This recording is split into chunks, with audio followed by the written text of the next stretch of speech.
14 বছর 12 বছরের মেয়েটা প্রেম করে পালায়া যায়, আর পেপারে আসে যে শিশু গুম হয়ে গেছে। 6 একটা মেয়ে কয়েকদিন আগে পালায়া, সে তার বন্ধুর সাথে পালায়া গেছে, পেপারে আসছে শিশু গুম হয়ে গেছে, হারায়া গেছে। 6 পড়ে মেয়েটা, 14 বছর বয়স, 15 বছর বয়স, মেয়েটাকে আমরা শিশু বানাইছি, অথচ 15 বছরের মেয়েটা বিবাহ দিলে সন্তানের মা হয়ে যাবে। এই যে শিশু কেন, নাবালক কেন বানাইলাম? নাবালক বানাইয়া, মেয়েটার বয়স কম বানাইয়া, ওকে শিশু বানাইয়া ওর দ্বারা হারাম কাজ আমরা করতেছি, হারাম কাজ করাইতেছি। দোস্ত, বিবাহের নামে বাল্য বিবাহের কথা বলে আমাদের মেয়েদের বিবাহ বন্ধ করা হয়েছে। আমি সরকারি আইন দেখবো না, আমি তো দেখবো কোরআন। সরকারি আইন আমার কবরে যাবে না, আমার কবরে যাবে কোরআনের আইন। কোরআন আমাকে কি বলে? আল্লাহ তাআলা বলেন, ওয়ানকিহুল আয়ামা মিনকুম ওয়াস-সালিহিনা মিন ইবাদিকুম ওয়া ইমাইকুম ইয়াকুনু ফুকারা ইগনিহুমুল্লাহু মিন ফাদলি।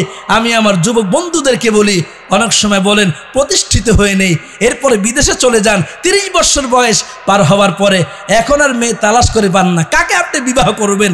যৌবনের সময়টা পার করে ফেলেছেন। আল্লাহর কোরআনে সূরাতুন নূর তেলাওয়াত করেন, এই সূরা পড়েন, 32-33 নম্বর আয়াত, 32 নম্বর আয়াত। এই আয়াতের তাফসীর পড়েন। আল্লাহ নিজে বলছেন, যুবক তোমার বিবাহের সময় হয়েছে, তুমি বিবাহ করো, আমি আল্লাহ তোমাকে ধনী হওয়ার ব্যবস্থা করে দিব। সুবহানাল্লাহ। কিন্তু আমরা কি বলি? সন্তানদের বিবাহের বয়স হয়ে গেছে, ছেলেটা খালতো বোনের হাত ধরে টান দেয়, আর মা লুকায় রাখে, না না এখনো পড়া শেষ হয় নাই, সরকারি চাকরি হবে তারপরে। আরেকদিন মেয়েটা চাচতো বোনকে নিয়ে টান দেয়, সব জানে তারপরে বলে না। কলেজ থেকে বিচার আসছে, অমুক জায়গায় মেয়ে নিয়ে ঘুরতে গেছে, গুনাহের কাজ করছে। মা বাবার উত্তর দেয়, এই বয়সে আমরাও করছি, ওরা তো করবেই, আওয়াজ করে কোন ঠিক না বেঠিক, এই বয়সে তো আমরাও একটু একটু করছি। এই ঘটনা যদি আপনার মেয়ের ব্যাপারে হতো, ছেলে দেখে আপনি বললেন এই বয়সে তো আমরাও একটু একটু করছি, ছেলের মা তো এজন্য বললেন আমরা একটু একটু করছি, তাহলে আপনিই বলেন, আপনি যদি একটু একটু করে থাকেন, আপনি তো জিনাখোর, জিনাখোরের পেটে আর কি হইতে পারে? আপনি তো জিনাখোর, জিনাখোরের সন্তান, আর কি হইতে পারে? এজন্য আমার বন্ধু, আল্লাহ তাআলা হযরত থানবীর মাধ্যমে কথাগুলো আমাদেরকে বলাইলেন, আহলে দিল হয়ে যায়, দিলের মধ্যে আল্লাহ পাকের ভয় ঢুকায় দেয় 1 নম্বরে। 2 নম্বরে রাসূল পাকের মহব্বত, যদি এটা থাকে তো আমার দ্বারা গুনাহ হবে না। রাসূল পাকের মহব্বতটা কেমন থাকা চাই?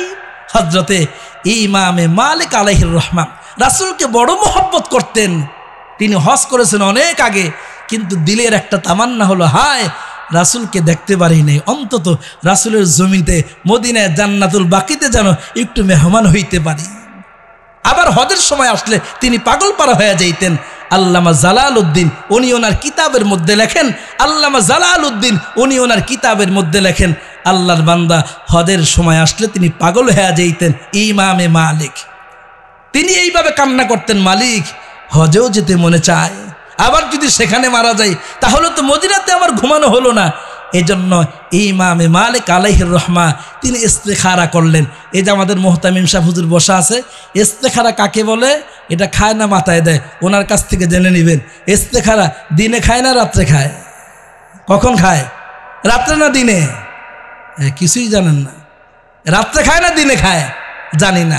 ইস্তেখারা হলো একটা আমল, 2 রাকাত নামাজ পড়ে মালিকের কাছে দোয়া করে ডান কাতে ঘুমাইতে হয়।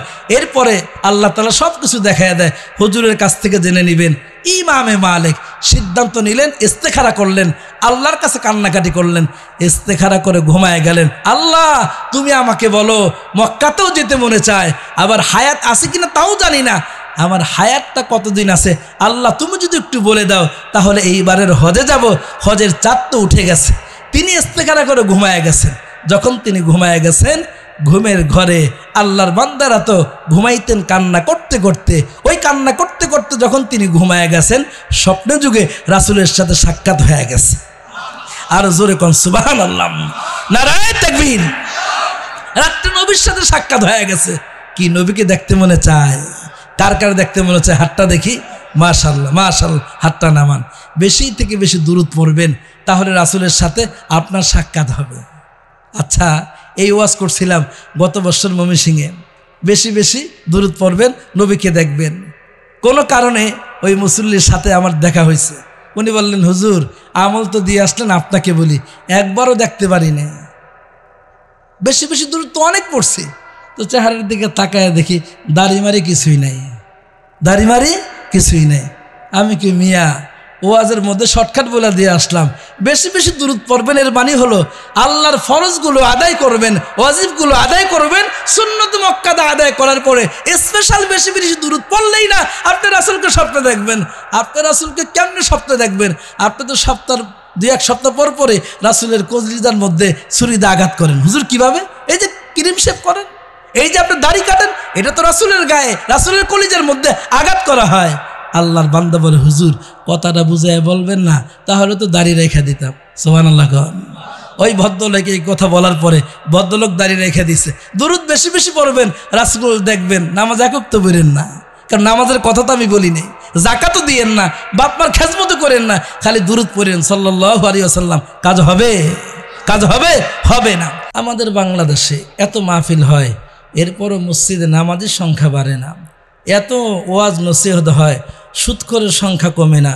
এত ওয়াজ নসিহত হয়, মা বাবার বেয়াদবি করবার মতো সন্তানের সংখ্যা দিনে দিনে কমে না, বরং বাড়তেছে। অনেক চিন্তা ফিকির করার পরে আমি চিন্তা করলাম, কারণটা কি?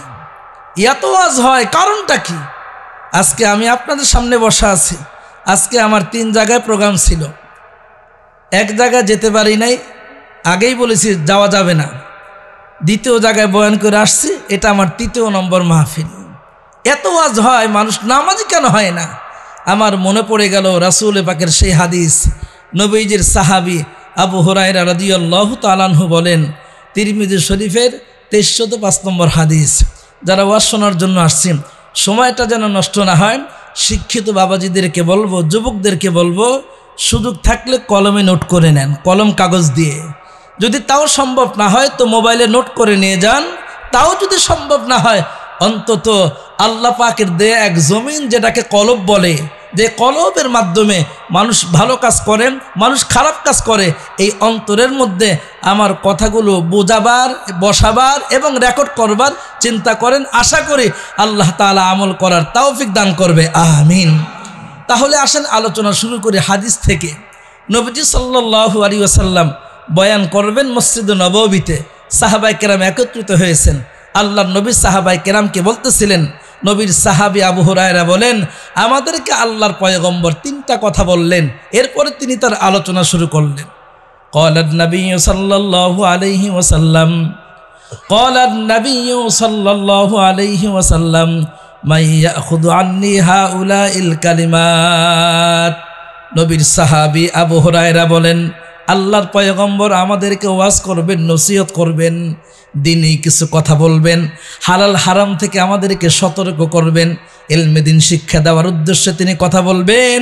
তাই তো তিনি আমাদের সামনে বসে ঘোষণা দিলেন, এখন আমি কিছু কথা বলবো। 1 নম্বরে, এই কথাগুলো কে আমার কাছ থেকে গ্রহণ করবে? মসজিদে জুমার নামাজে ওয়াজ হয়, মুসল্লি দিল থেকে গ্রহণ করে না। মাহফিলের মধ্যে উলামায়ে কেরাম বয়ান করে, মুসল্লি দিন থেকে গ্রহণ করে না।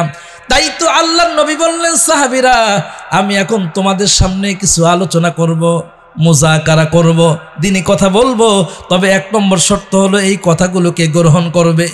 নাম্বার 2, এই কথাগুলো শুনবার পরে, গ্রহণ করবার পরে কোন ব্যক্তি এটাকে মেনে নিবে, অর্থাৎ আমল করবে। তাহলে নবীজি বললেন 1 নম্বরে মনোযোগ দিয়ে শুনতে হবে, 2 নম্বরে শোনার পরে এই আলোচনা মানতে হবে, আমল করতে হবে। নাম্বার 3, পয়গম্বর আরবি বলেন যে আলোচনা তোমরা আমার কাছ থেকে শুনলা, সবাই তো এই মজলিসে আসা সম্ভব না, অনেকেই আসে নাই, তোমরা তাদেরকে শিখায় দিবা। আল্লাহর নবীর সাহাবী আবু হুরায়রা সবার আগে হাত উঠায় বললেন, ইয়া রাসূলুল্লাহ, আমি শুনবো, আমি মানবো, এই কথাগুলো অপরকে পৌঁছায় দিব। আল্লাহর নবীর সাহাবী আবু হুরায়রা বলেন, আল্লাহর পয়গম্বর এরপরে তিনি আলোচনা শুরু করলেন। মুসলমান ইমানদার, খোদার কসম করে বলি, এই জন্যই তো সাহাবায়ে কেরামের জামানায় একজন সুদখোর তালাশ করে পাওয়া যায় না, একজন বেনামাজি তালাশ করে পাওয়া যায় না, একজন এমন ব্যক্তি তালাশ করে পাওয়া যায় না যেই ব্যক্তির ব্যাপারে আল্লাহর নবীর কাছে বিচার আসে। কারণটা কি? কারণ হলো ওই 3 কথা, মনোযোগ সহকারে তারা কোরআন শুনতেন, 1 নম্বর। দ্বিতীয় নম্বরে শোনার পরে তারা মানতেন না, আমল করতেন। তৃতীয় নম্বরে এই কথাগুলো অন্যদেরকে শিখায় দিতেন।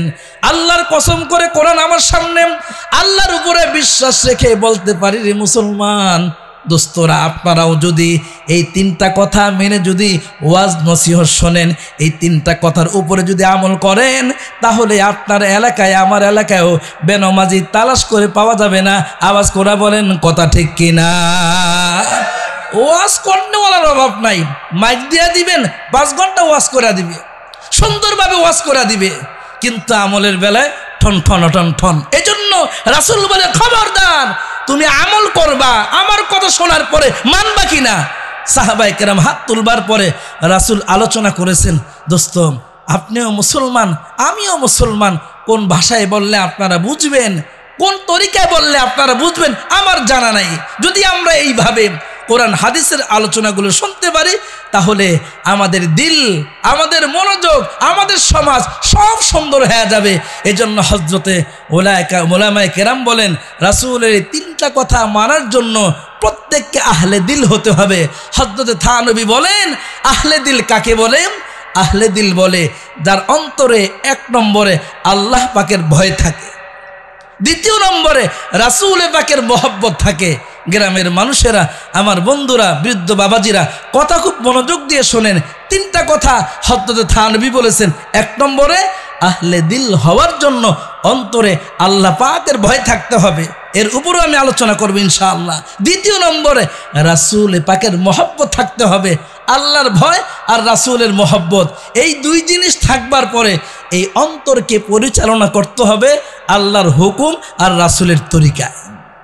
আল্লাহর হুকুম আর রাসূলের তরিকায় যদি অন্তরকে আপনি পরিচালনা করেন, তাহলে এই অন্তর হয়ে যাবে আহলে দিল।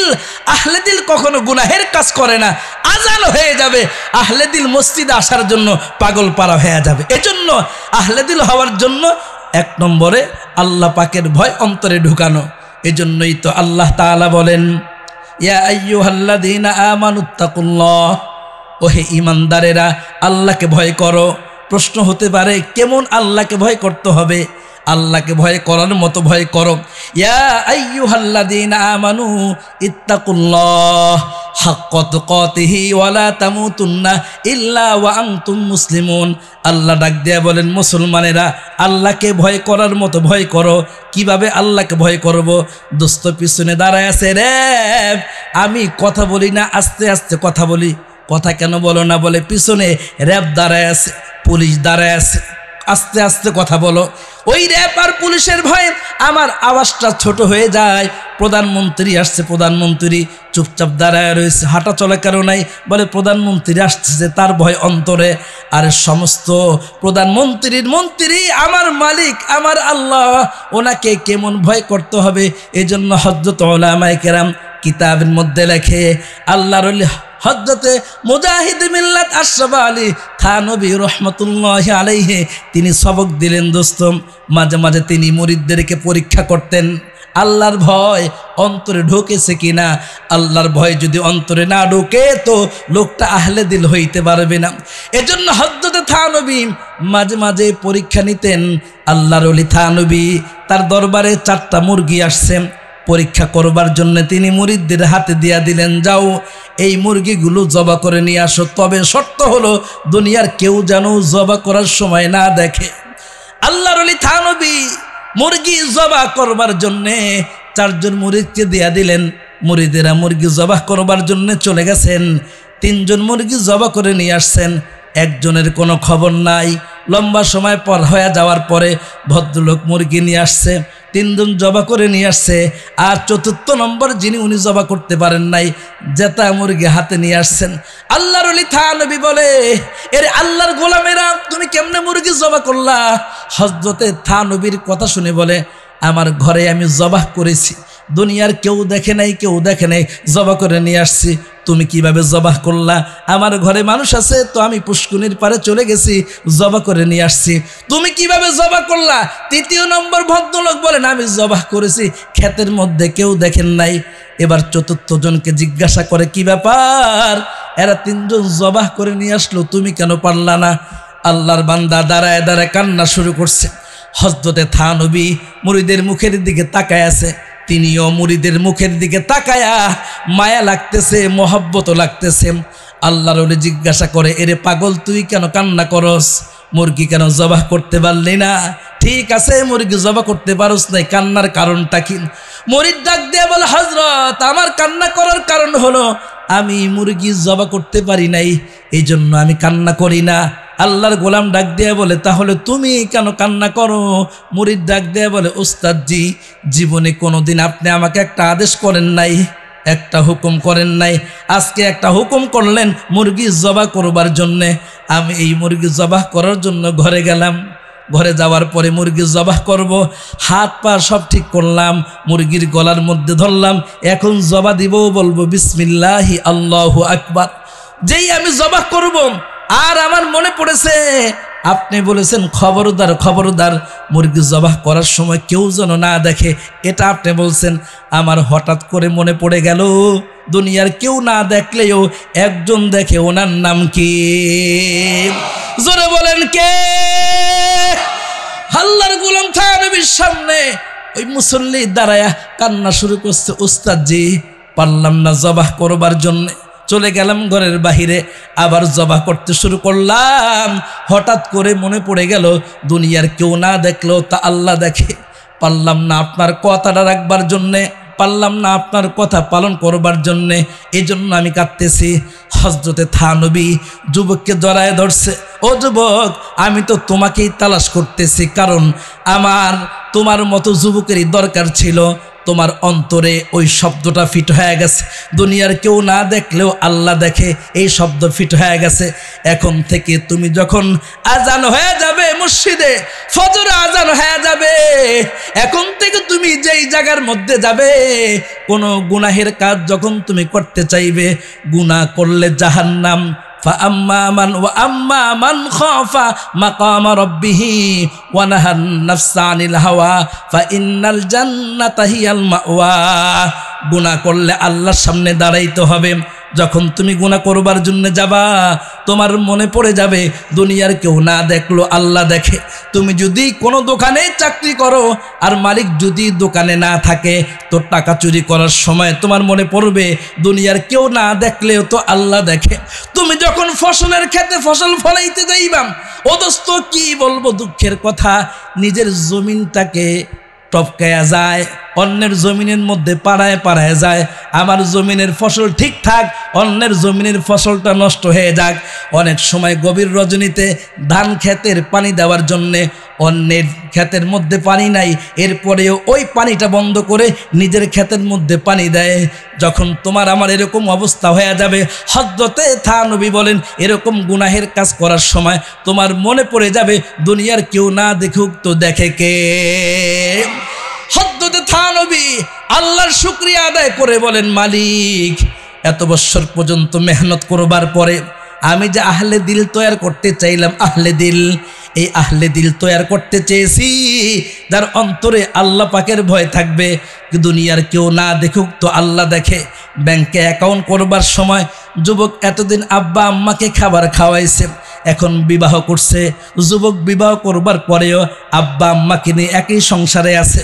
ওই লম্বা চুলওয়ালা আমার আম্মা যান নতুন সংসারে আসছেন, উনি পরামর্শ দেয়, আহে হায় এইভাবে যদি মা বাবাকে খাওয়াইতে থাকো, ছোট ছোট ভাইদেরকে যদি এইভাবে লালন পালন করতে গিয়ে টাকা পয়সা খরচ করতে থাকো, নষ্ট করো, তাহলে বলো তোমার সন্তানের ভবিষ্যতের কি অবস্থা হবে?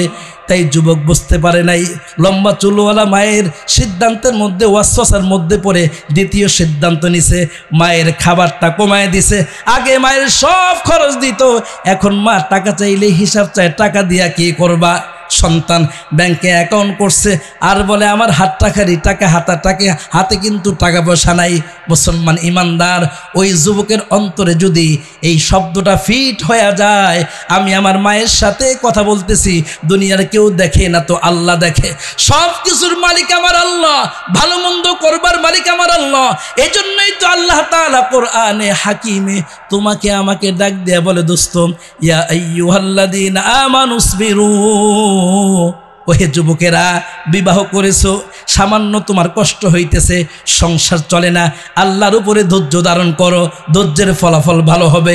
একটু ধৈর্য ধারণ করতে থাকো, মুসিবত তোমার সামনে আসবে। এজন্যই তো সাহাবায়ে কেরাম রাদিয়াল্লাহু তাআলা আনহু হাজারো কষ্ট আসছে, কোনোদিন গুনাহের কোনো কাজ তারা করে নাই। না খেয়ে আছে, এরপরে গুনাহের কোনো কাজ করে নাই। না খেয়ে আছে, এরপরে গুনাহের কোনো কাজ তাদের দ্বারা হয় নাই।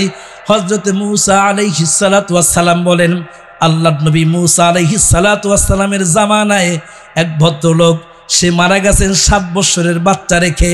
কিন্তু আল্লাহ তাআলা ভদ্র মহিলার অন্তরের মধ্যে এমন ভয় ঢেলে দিলেন, কোনো কাজ করলে আল্লাহকেই স্মরণ করেন, আল্লাহকেই স্মরণ করেন।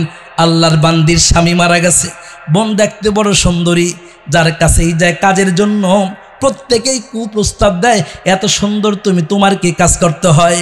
একটু সময় দিলেই তো তোমার সন্তানের খাবারের কোনো অভাব হয় না। আল্লাহর বান্দি ডাক দিয়ে বলে, জমিদার, কি প্রস্তাব তুমি আমাকে দিলা? তুমি আমাকে গোপনে গুনাহের কাজ করাইবা, তুমি আমাকে গোপনে গুনাহের কাজের প্রস্তাব দিলা, দুনিয়ার কেউ না দেখলেও দেখে কে? আওয়াজ করে বলেন। ভদ্র মহিলা পরের দিন কাজের জন্য যায়, কাজ পায় না। রাত্রেবেলা ঘরে আসছে, আল্লামা জালালউদ্দিন উনি ওনার কিতাবের মধ্যে লেখে, রাত্রেবেলা ঘরে আসার পরে দেখে সন্তানটা না খেয়ে বিছানার মধ্যে পড়ে আছে।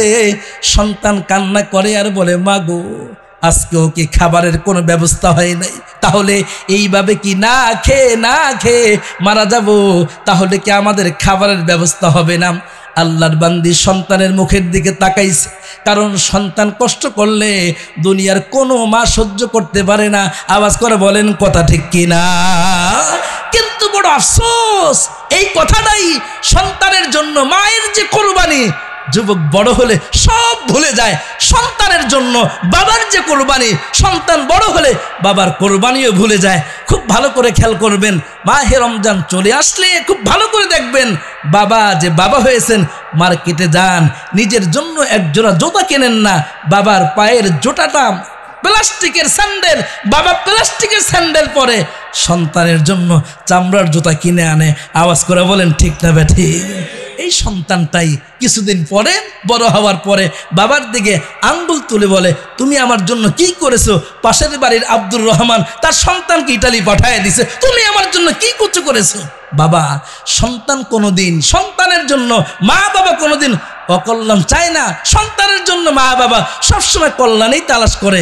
বিবাহের পরে অনেক সময় যুবকেরা অন্ধ হয়ে যায় স্ত্রীর মহব্বতে, শ্বশুর শাশুড়ির ভালোবাসায়। নতুন মা পেয়েছে তো, নতুন বাবা পেয়েছে, কত সুন্দর করে আব্বা ডাকে, আব্বা আসতেছে, ভালো বাজার করতে হবে। তোমার যেই বাবা তোমাকে 20 বছর 22 বছর পড়াশোনা করে বড় করে বিবাহ শাদী দিল, এই 20 দিনে আব্বাকে ভুলে গেলা। এরকম আব্বাকে ভুলনেওয়ালাদের হাসরটা বড় কঠিন হবে। এই জন্যই তো আল্লাহ তাআলা বলেন, যুবকরে ধৈর্য হারা হবা না। ইয়া আইয়ুহাল্লাযীনা আমানু, ওহে ঈমানদার যুবক, ইসবিরু, ধৈর্য ধারণ করো। আল্লাহর বান্দি কাজ পান না, ধৈর্য ধারণ করলেন, আল্লাহর আকাশের দিকে তাকায়া কান্নাকাটি শুরু করছে, মালিক, এইভাবে মানুষ যদি আমাকে গুনাহের প্রস্তাব দেয় তো এক সময় তো আমার গুনার কাজ করতেই হবে। মালিকেরে, একদিকে সন্তানের চোখের পানি, আর একদিকে আমার জাহান্নামে যাওয়ার পালা। গুনাহ করলে জাহান্নাম, আর যদি গুনাহ না করি তো সন্তানটা না খেয়ে মারা যাবে। আল্লাহর বান্দির অন্তরে আল্লাহ পাকের ভয় আছে, এজন্য তিনি ধৈর্য ধারণ করলেন।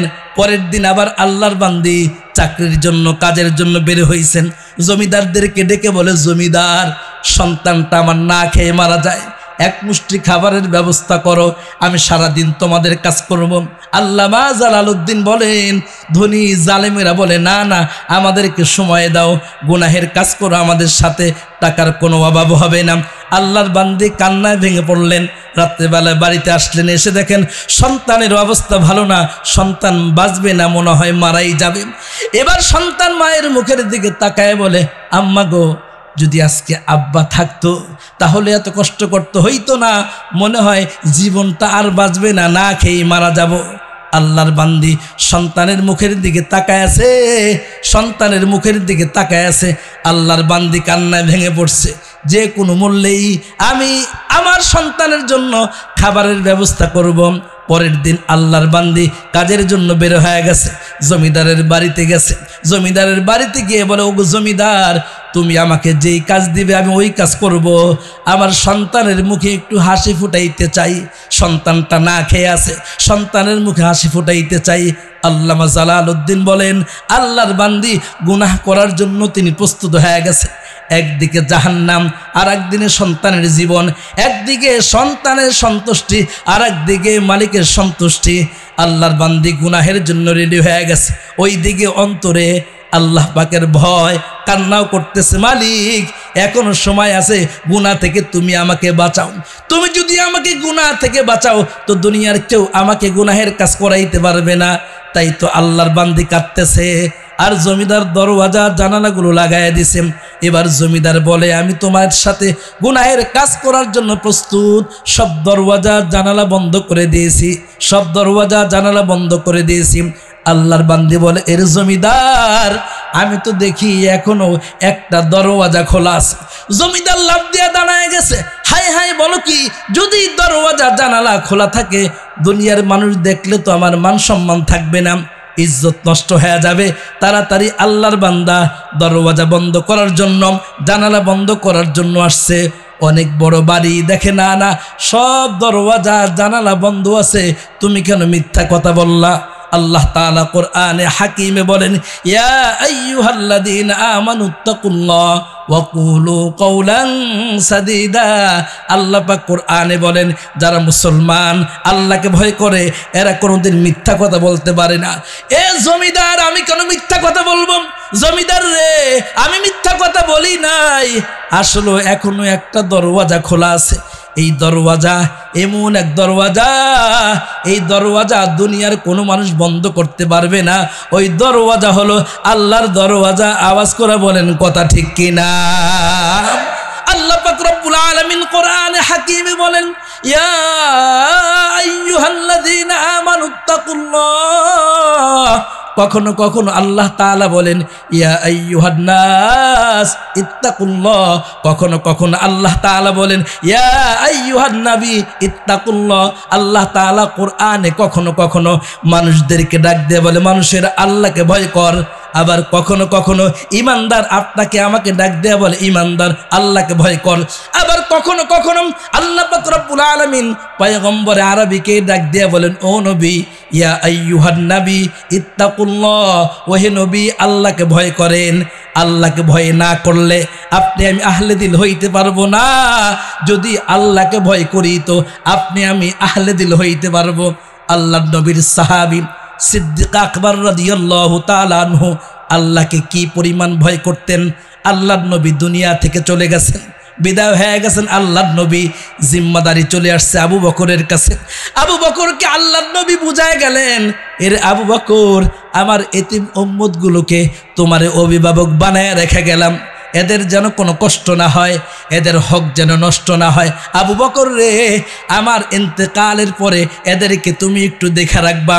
আল্লাহর গোলাম সিদ্দিক আকবর প্রধানমন্ত্রী হলেন, আমিরুল মুমিনিন হলেন, জিম্মাদারি তিনি বুঝে নিলেন।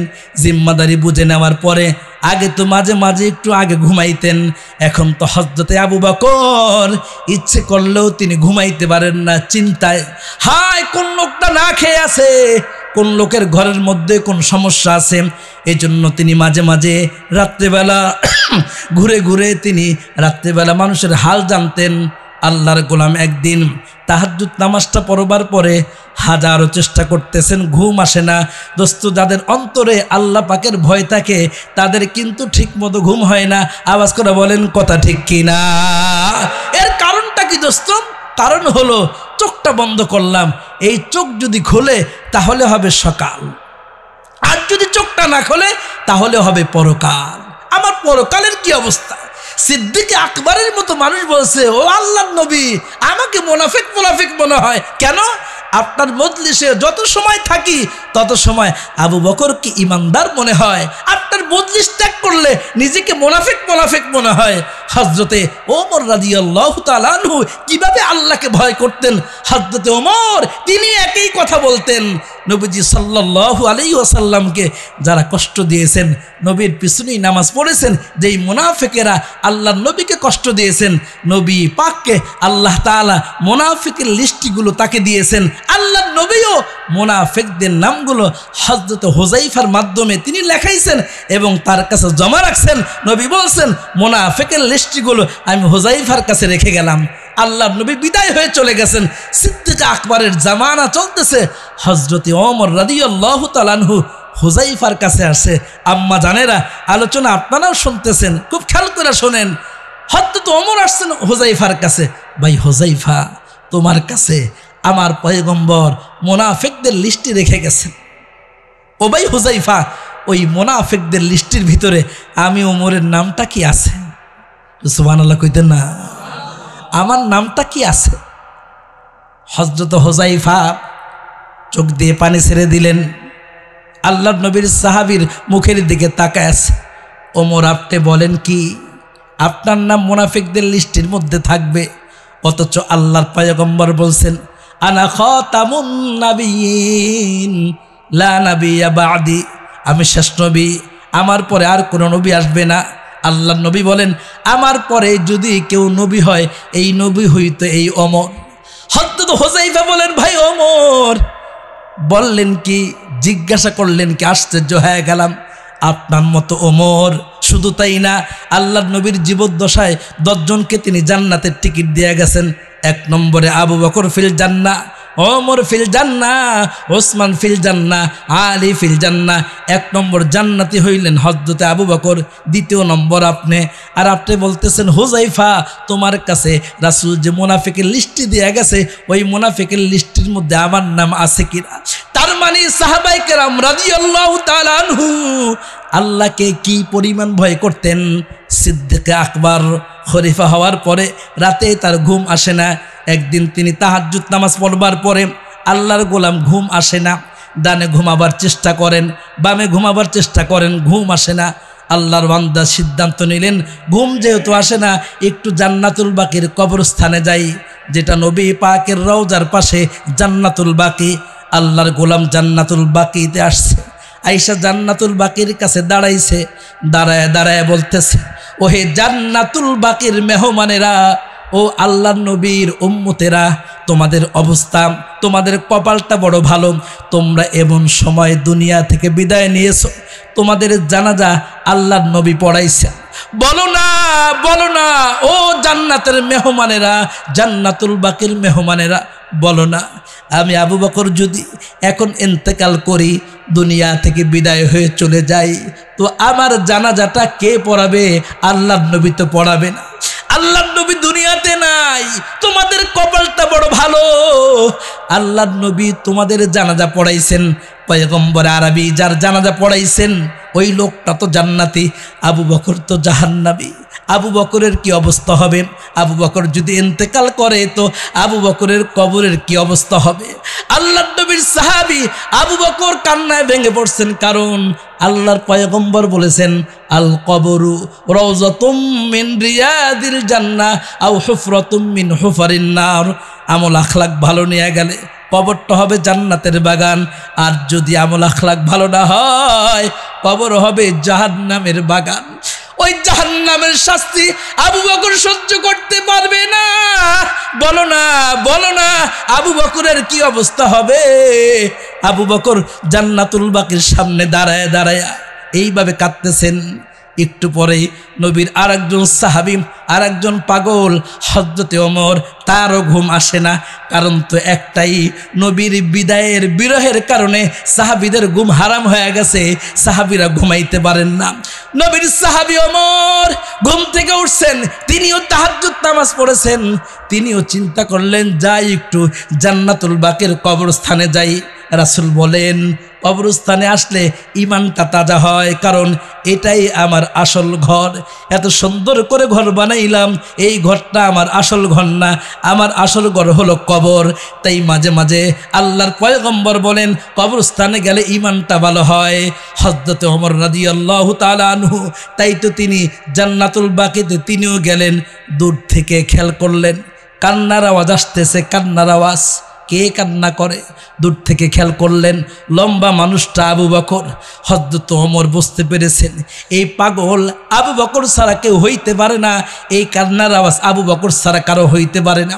আল্লাহর নবীর সাহাবী হযরত ওমর রাদিয়াল্লাহু তাআলা আনহু বাকির কাছে আসেন, এসে দেখেন পিছন থেকে সিদ্দিক আকবর কান্না করতেছেন। আল্লাহর নবীর সাহাবী আবু বকরের কাদের মধ্যে হাত দিয়া বলে, ভাই আবু বকর তুমি কেন কান্না করো? কারণটা কি? আরবের কে কি করেছে আমাকে বলো, মদিনার কে কি বলেছে আমাকে বলো, আমি ওমর বেঁচে থাকতে তুমি এইভাবে কেন কান্না করো? সিদ্দিক আকবর ওমরের মুখের দিকে তাকায় বলে, ভাই আবু বকর, ভাই ওমর, আমি তো দুনিয়ার কোনো মানুষের জন্য কান্না করি না, আমি কান্না করতেছি এরে ওমর, এখন যদি আমি মারা যাই, এখানে যারা ঘুমায় আছে তাদের জানাজা পড়াইছেন আল্লাহর পয়গম্বর, তাদের জানাজার সাথে সাথে আসছেন আল্লাহর পয়গম্বর। ওমর রে, আমি আবু বকর যদি এখন চলে যাই, বলো আমার জানাজা কে পড়াইবে? আল্লাহর রাসূল পড়াবে না। বদনসিব আমার, আমি যদি আল্লাহর রাসূলের জানাজা পাইতাম। হযরত ওমর আবু বকরকে সান্ত্বনা দিয়ে বলে, ভাই আবু বকর এত মন খারাপ করো না, আল্লাহর কাছে দোয়া করো। হঠাৎ করে তিনি খেয়াল করলেন সিদ্দিক আকবরের পায়ে কোনো জুতা নাই, খালি পায়ে। আল্লাহর ওলি হযরত ওমর ডাক দিয়ে বলেন, ভাই আবু বকর কত করে বললাম বাইতুল মাল থেকে একটু বেতন বাড়ায় নাও, বাইতুল মাল থেকে যদি বেতন বাড়ায় নিতাম তাহলে আজকে তোমাকে খালি পায়ে হাঁটতে হইতো না, তোমার যে জুতা নাই। আল্লাহর বান্দা সিদ্দিক আকবর বলে, কে বলেছে এরে ওমর, কে বলেছে আমার জুতা নাই? হযরত ওমর জুতাটা খোলায় দিছে। আল্লাহর বান্দা হযরত ওমর বলেন, ভাই আবু বকর তুমি খালি পায়ে হাঁটবা আর আমি জুতা পায়ে হাঁটবো, এটা কি সম্ভব? আল্লাহর নবীর সাহাবী সিদ্দিক আকবর আল্লাহকে কি পরিমাণ ভয় করতেন। হযরত আবু বকর ওমরের মুখের দিকে তাকায় বলে, ভাই ওমর আমারও জুতা আছে। হযরত আবু বকর জুতাটা তার হাতের নিচ থেকে বের করলেন, আস্তে করে মাটির মধ্যে রাখলেন। এরপরে হযরতে আবু বকর হযরত ওমরকে ডাক দিয়ে বলেন, এই হলো আমার জুতা। হযরত ওমর বলে, জুতা থাকবে নিচে, তো জুতা আপনার হাতের মধ্যে কেন? আল্লাহর নবীর সাহাবী বলে, এরে আবু বকর আমি যখন ঘর থেকে আসি আমার জুতা দিয়া যখন জুতা পায়ে দিয়া হাঁটি তো ঠাস ঠাস করে শব্দ হয়।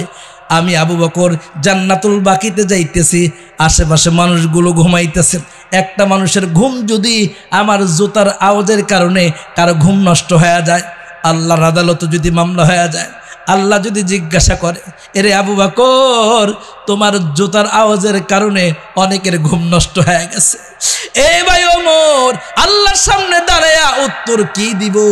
আমি কোনো উত্তর দিতে পারবো না, কারণ আমার দ্বারা বান্দার হক নষ্ট হয়েছে।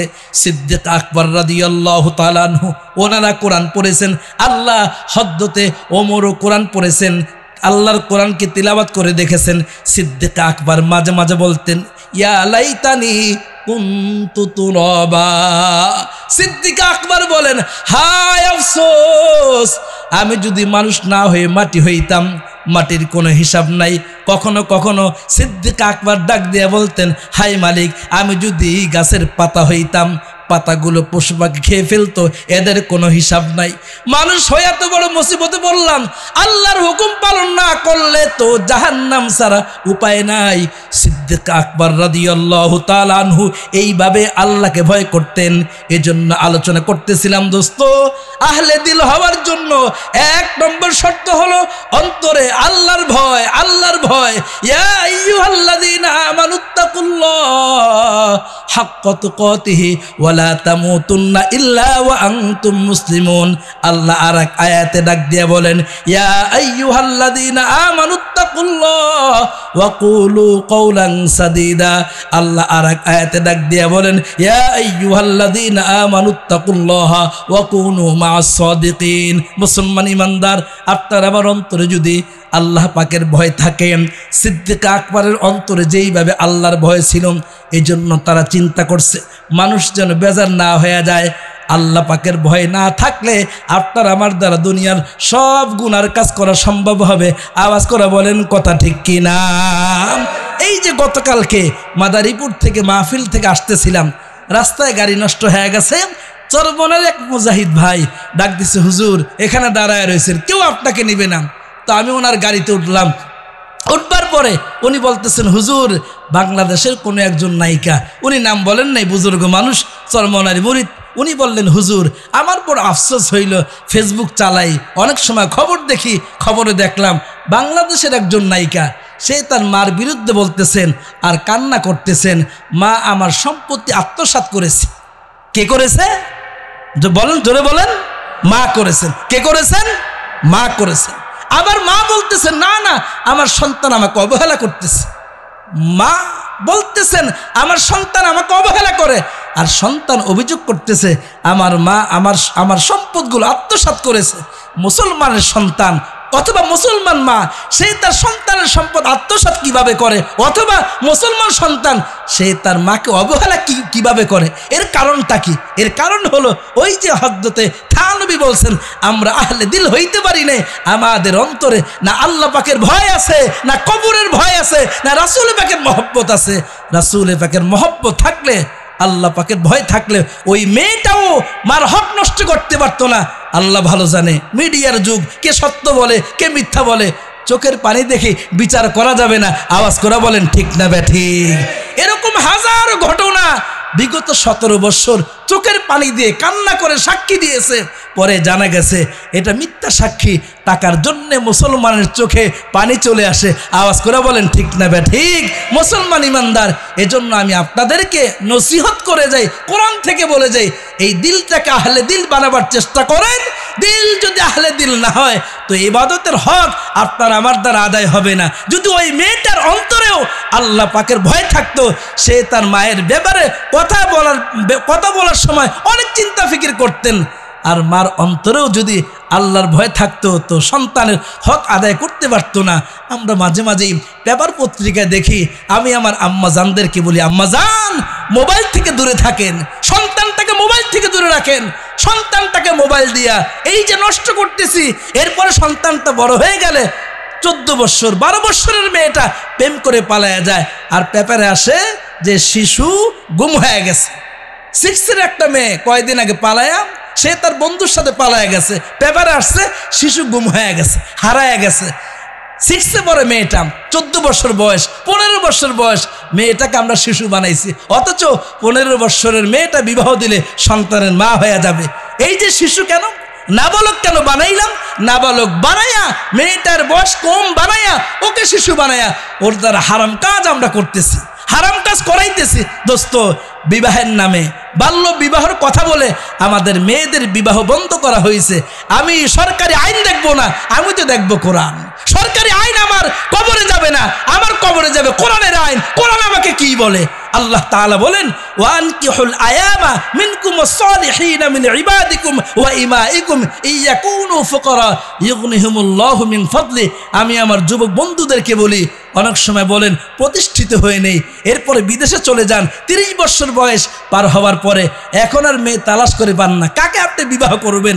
যৌবনের সময়টা পার করে ফেলেছেন। আল্লাহর কোরআনে সূরাতুন নূর তেলাওয়াত করেন, এই সূরা পড়েন, 32-33 নম্বর আয়াত, 32 নম্বর আয়াত, এই আয়াতের তাফসীর পড়েন। আল্লাহ নিজে বলছেন, যুবক তোমার বিবাহের সময় হয়েছে, তুমি বিবাহ করো, আমি আল্লাহ তোমাকে ধনী হওয়ার ব্যবস্থা করে দিব। সুবহানাল্লাহ। কিন্তু আমরা কি বলি? সন্তানদের বিবাহের বয়স হয়ে গেছে, ছেলেটা খালতো বোনের হাত ধরে টান দেয়, আর মা লুকায় রাখে, না না এখনো পড়া শেষ হয় নাই, সরকারি চাকরি হবে তারপরে। আরেকদিন মেয়েটা চাচতো বোনকে নিয়ে টান দেয়, সব জানে তারপরে বলে না। কলেজ থেকে বিচার আসছে, অমুক জায়গায় মেয়ে নিয়ে ঘুরতে গেছে, গুনাহের কাজ করছে। মা বাবার উত্তর দেয়, এই বয়সে আমরাও করছি, ওরা তো করবেই। আওয়াজ করে কোন ঠিক না বেঠি? এই বয়সে তো আমরা একটু একটু করছি। এই ঘটনা যদি আপনার মেয়ের ব্যাপারে হতো, ছেলে দেখে আপনি বললেন এই বয়সে তো আমরা একটু একটু করছি, ছেলের মা তো এজন্য বললেন আমরা একটু একটু করছি, তাহলে আপনিই বলেন, আপনি যদি একটু একটু করে থাকেন, আপনি তো জিনাখোর, জিনাখোরের পেটে আর কি হইতে পারে? আপনি তো জিনাখোর, জিনাখোরের সন্তান, আর কি হইতে পারে? এজন্য আমার বন্ধু, আল্লাহ তাআলা হযরত থানবীর মাধ্যমে কথাগুলো আমাদেরকে বলাইলেন, আহলে দিল হয়ে যায়, দিলের মধ্যে আল্লাহ পাকের ভয় ঢুকায় দেয় 1 নম্বরে। 2 নম্বরে রাসূল পাকের মহব্বত, যদি এটা থাকে তো আমার দ্বারা গুনাহ হবে না। রাসূল পাকের মহব্বতটা কেমন থাকা চাই? হযরতে ইমামে মালিক আলাইহির রহমান রাসূলকে বড় মহব্বত করতেন। তিনি হজ করেছেন অনেক আগে, কিন্তু দিলের একটা তামান্না হলো, হায় রাসূলকে দেখতে পারি নাই, অন্তত রাসূলের জমিতে মদিনায় জান্নাতুল বাকিতে যেন একটু মেহমান হইতে পারি। আবার হজের সময় আসলে তিনি পাগলপাড়া হয়ে যাইতেন। আল্লামা জালালউদ্দিন উনি ওনার কিতাবের মধ্যে লেখেন, আল্লামা জালালউদ্দিন উনি ওনার কিতাবের মধ্যে লেখেন, আল্লাহর বান্দা হজের সময় আসলে তিনি পাগল হয়ে যাইতেন। ইমামে মালিক তিনি এইভাবে কান্না করতেন, মালিক হজেও যেতে মনে চায়, আবার যদি সেখানে মারা যায় তাহলে তো মদিনাতে আমার ঘুমানো হলো না। এজন্য ইমামে মালিক আলাইহির রহমা তিনি ইস্তেখারা করলেন। এই যে আমাদের মুহতামিম সাহেব হুজুর বসা আছে, ইস্তেখারা কাকে বলে?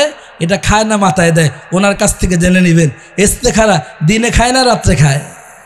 কখন খায়? রাত্রে না দিনে? কিছুই জানেন না। রাত্রে খায় না দিনে খায়? জানি না। ইস্তেখারা হলো একটা আমল। 2 রাকাত নামাজ পড়ে মালিকের কাছে দোয়া করে ডান কাতে ঘুমাইতে হয়। এরপরে আল্লাহ তাআলা সব কিছু দেখায় দেয়। হুজুরের কাছ থেকে জেনে নেবেন। ইমামে মালিক সিদ্ধান্ত নিলেন, ইস্তেখারা করলেন, আল্লাহর কাছে কান্নাকাটি করলেন, ইস্তেখারা করে ঘুমায় গেলেন। আল্লাহ তুমি আমাকে বলো, মক্কাতেও যেতে মনে চায়, আবার হায়াত আছে কিনা তাও জানি না, আমার হায়াতটা কতদিন আছে, আল্লাহ তুমি যদি একটু বলে দাও তাহলে এইবারের হজে যাব। হজের চাঁদ তো উঠে গেছে। তিনি ইস্তেখারা করে ঘুমায় গেছেন। যখন তিনি ঘুমায় গেছেন, ঘুমের ঘরে আল্লাহর বান্দারা তো ঘুমাইতেন কান্না করতে করতে। ওই কান্না করতে করতে যখন তিনি ঘুমায় গেছেন, স্বপ্নে যুগে রাসূলের সাথে সাক্ষাৎ হয়ে গেছে। আর জোরে কোন সুবহানাল্লাহ, নারায়ে তাকবীর। রাত্রে নবীর সাথে সাক্ষাৎ হয়ে গেছে। কি নবীকে দেখতে মনে চায়? কার কার দেখতে মনে চায়? হাতটা দেখি। মাশাআল্লাহ মাশাআল্লাহ, হাতটা নামান। বেশি থেকে বেশি দুরূদ পড়বেন, তাহলে রাসূলের সাথে আপনার সাক্ষাৎ হবে। আচ্ছা, এই ওয়াজ করছিলাম গত বছর ময়মনসিংহে। বেশি বেশি দুরূদ পড়বেন, নবীকে দেখবেন। কোনো কারণে ওই মুসল্লির সাথে আমার দেখা হয়েছে। উনি বললেন, হুজুর আমল তো দিয়ে আসলেন, আপনাকে বলি একবারও দেখতে পারি না। বেশি বেশি দুরূদ তো অনেক পড়ছি, তো চেহারার দিকে তাকায় দেখি দাড়ি কিছুই নাই, দাড়ি কিছুই নাই। আমি কি মিয়া ওয়াজের মধ্যে শর্টকাট বলে দিয়ে আসলাম, বেশি বেশি দুরূদ পড়বেন। এর মানে হলো আল্লাহর ফরজগুলো আদায় করবেন, ওয়াজিবগুলো আদায় করবেন, সুন্নত মুআক্কাদা আদায় করার পরে স্পেশাল বেশি বেশি দুরূদ পড়লেই না আপনি রাসূলকে স্বপ্নে দেখবেন। আপনি রাসূলকে কেমনে স্বপ্নে দেখবেন? আপনি তো সপ্তাহ 2-1 সপ্তাহ পর পরে রাসূলের কলিজার মধ্যে ছুরি দিয়ে আঘাত করেন। হুজুর কিভাবে? এই যে ক্রিম শেভ করেন, এই যে আপনি দাড়ি কাটেন, এটা তো রাসূলের গায়ে, রাসূলের কলিজার মধ্যে আঘাত করা হয়। আল্লাহর বান্দা বলে, হুজুর কথাটা বুঝায় বলবেন না, তাহলে তো দাড়ি রেখে দিতাম। সুবহানাল্লাহ। ওই ভদ্রলোক এই কথা বলার পরে ভদ্রলোক দাড়ি রেখে দিছে। দুরূদ বেশি বেশি পড়বেন, রাসূল দেখবেন। নামাজ একক তো বেরেন না, কারণ নামাজের কথা তো আমি বলি নাই। যাকাতও দিয়েন না, বাপ মার খেজমতো করেন না, খালি দুরূদ পড়েন সাল্লাল্লাহু আলাইহি ওয়াসাল্লাম। কাজ হবে? কাজ হবে? হবে না। ইমামে মালিক আলাইহির রহমা স্বপ্ন যুগে নবীর সাথে সাক্ষাৎ হয়ে গেছে। কান্না করতে করতে আল্লাহর গোলাম ইমামে মালিক কান্না করতে করতে যখন ঘুমায় গেছেন, স্বপ্ন যুগে আল্লাহর নবীর সাথে সাক্ষাৎ হয়ে গেছে। আল্লাহর নবীকে ইমামে মালিক ডাক দিয়ে বলে, ওগো আল্লাহর পয়গম্বর, জীবনের বড় তামান্না, মক্কাতে আমি অনেকবার গিয়েছি, মদিনাতে ঘুমাবো।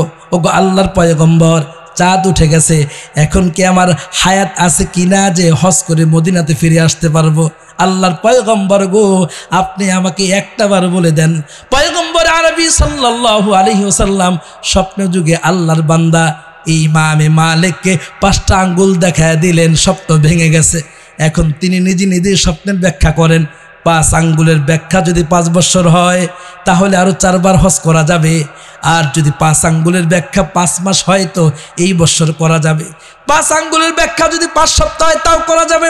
5 আঙ্গুলের ব্যাখ্যা যদি 5 দিন হয় তাহলে তো এই বছর হজ করা যাবে না। এই জন্য আল্লাহর বান্দা স্বপ্নের ব্যাখ্যা জানবার জন্যে ওই জামানার বড় একজন আলেম ইবনে সিরিনের কাছে তিনি পাঠায় দিলেন খাদেমকে। খাদেমকে বলে দিলেন, খবরদার আমার নামটা কিন্তু বলবা না, নাম বলা নিষেধ। আল্লাহর ওলি ইবনে সিরিনের কাছে গিয়ে খাদেম বলেন, হুজুর আমি মদিনা থেকে আসছি, মদিনার একজন পাগল তিনি নবীকে স্বপ্নে দেখেছেন। সুবহানাল্লাহ বলেন। মদিনার একজন পাগল, তিনি নবীকে স্বপ্নে দেখেছেন, আল্লাহর পয়গম্বর তাকে 5 আঙ্গুল দেখাইছেন। আপনি ব্যাখ্যা বলে দেন। আল্লাহর গোলাম ইবনে সিরিন বলেন, প্রথমে নাম বলো। খাদেম বলে না, নাম বলা যাবে না। আল্লাহর ওলি ডাক দিয়া বলে, এই স্বপ্ন মদিনাতে ইমাম মালিক ছাড়া দেখতে পারে না। ইমাম মালিক ছাড়া এই স্বপ্ন তো প্রশ্নই আসে না। আল্লাহর গোলাম চলে আসছেন, এই ইমামে মালিক বলেন, কি স্বপ্নের ব্যাখ্যা আমাকে বলো। খাদেম বলে, হজরত নাম বলি নাই তো, ব্যাখ্যা বলে নাই তো, কি হয়েছে? বলে, আমাকে বলে এই স্বপ্ন মদিনার ইমামে মালিক ছাড়া কেউ দেখতে পারে না, কথা বলে দিয়েছেন। আল্লাহর ওলি বলেন, যাও যাও আমার নামটা বলো। আমার নাম বলবার পরে এরপরে স্বপ্নের ব্যাখ্যাটা জিজ্ঞাসা করে আসো।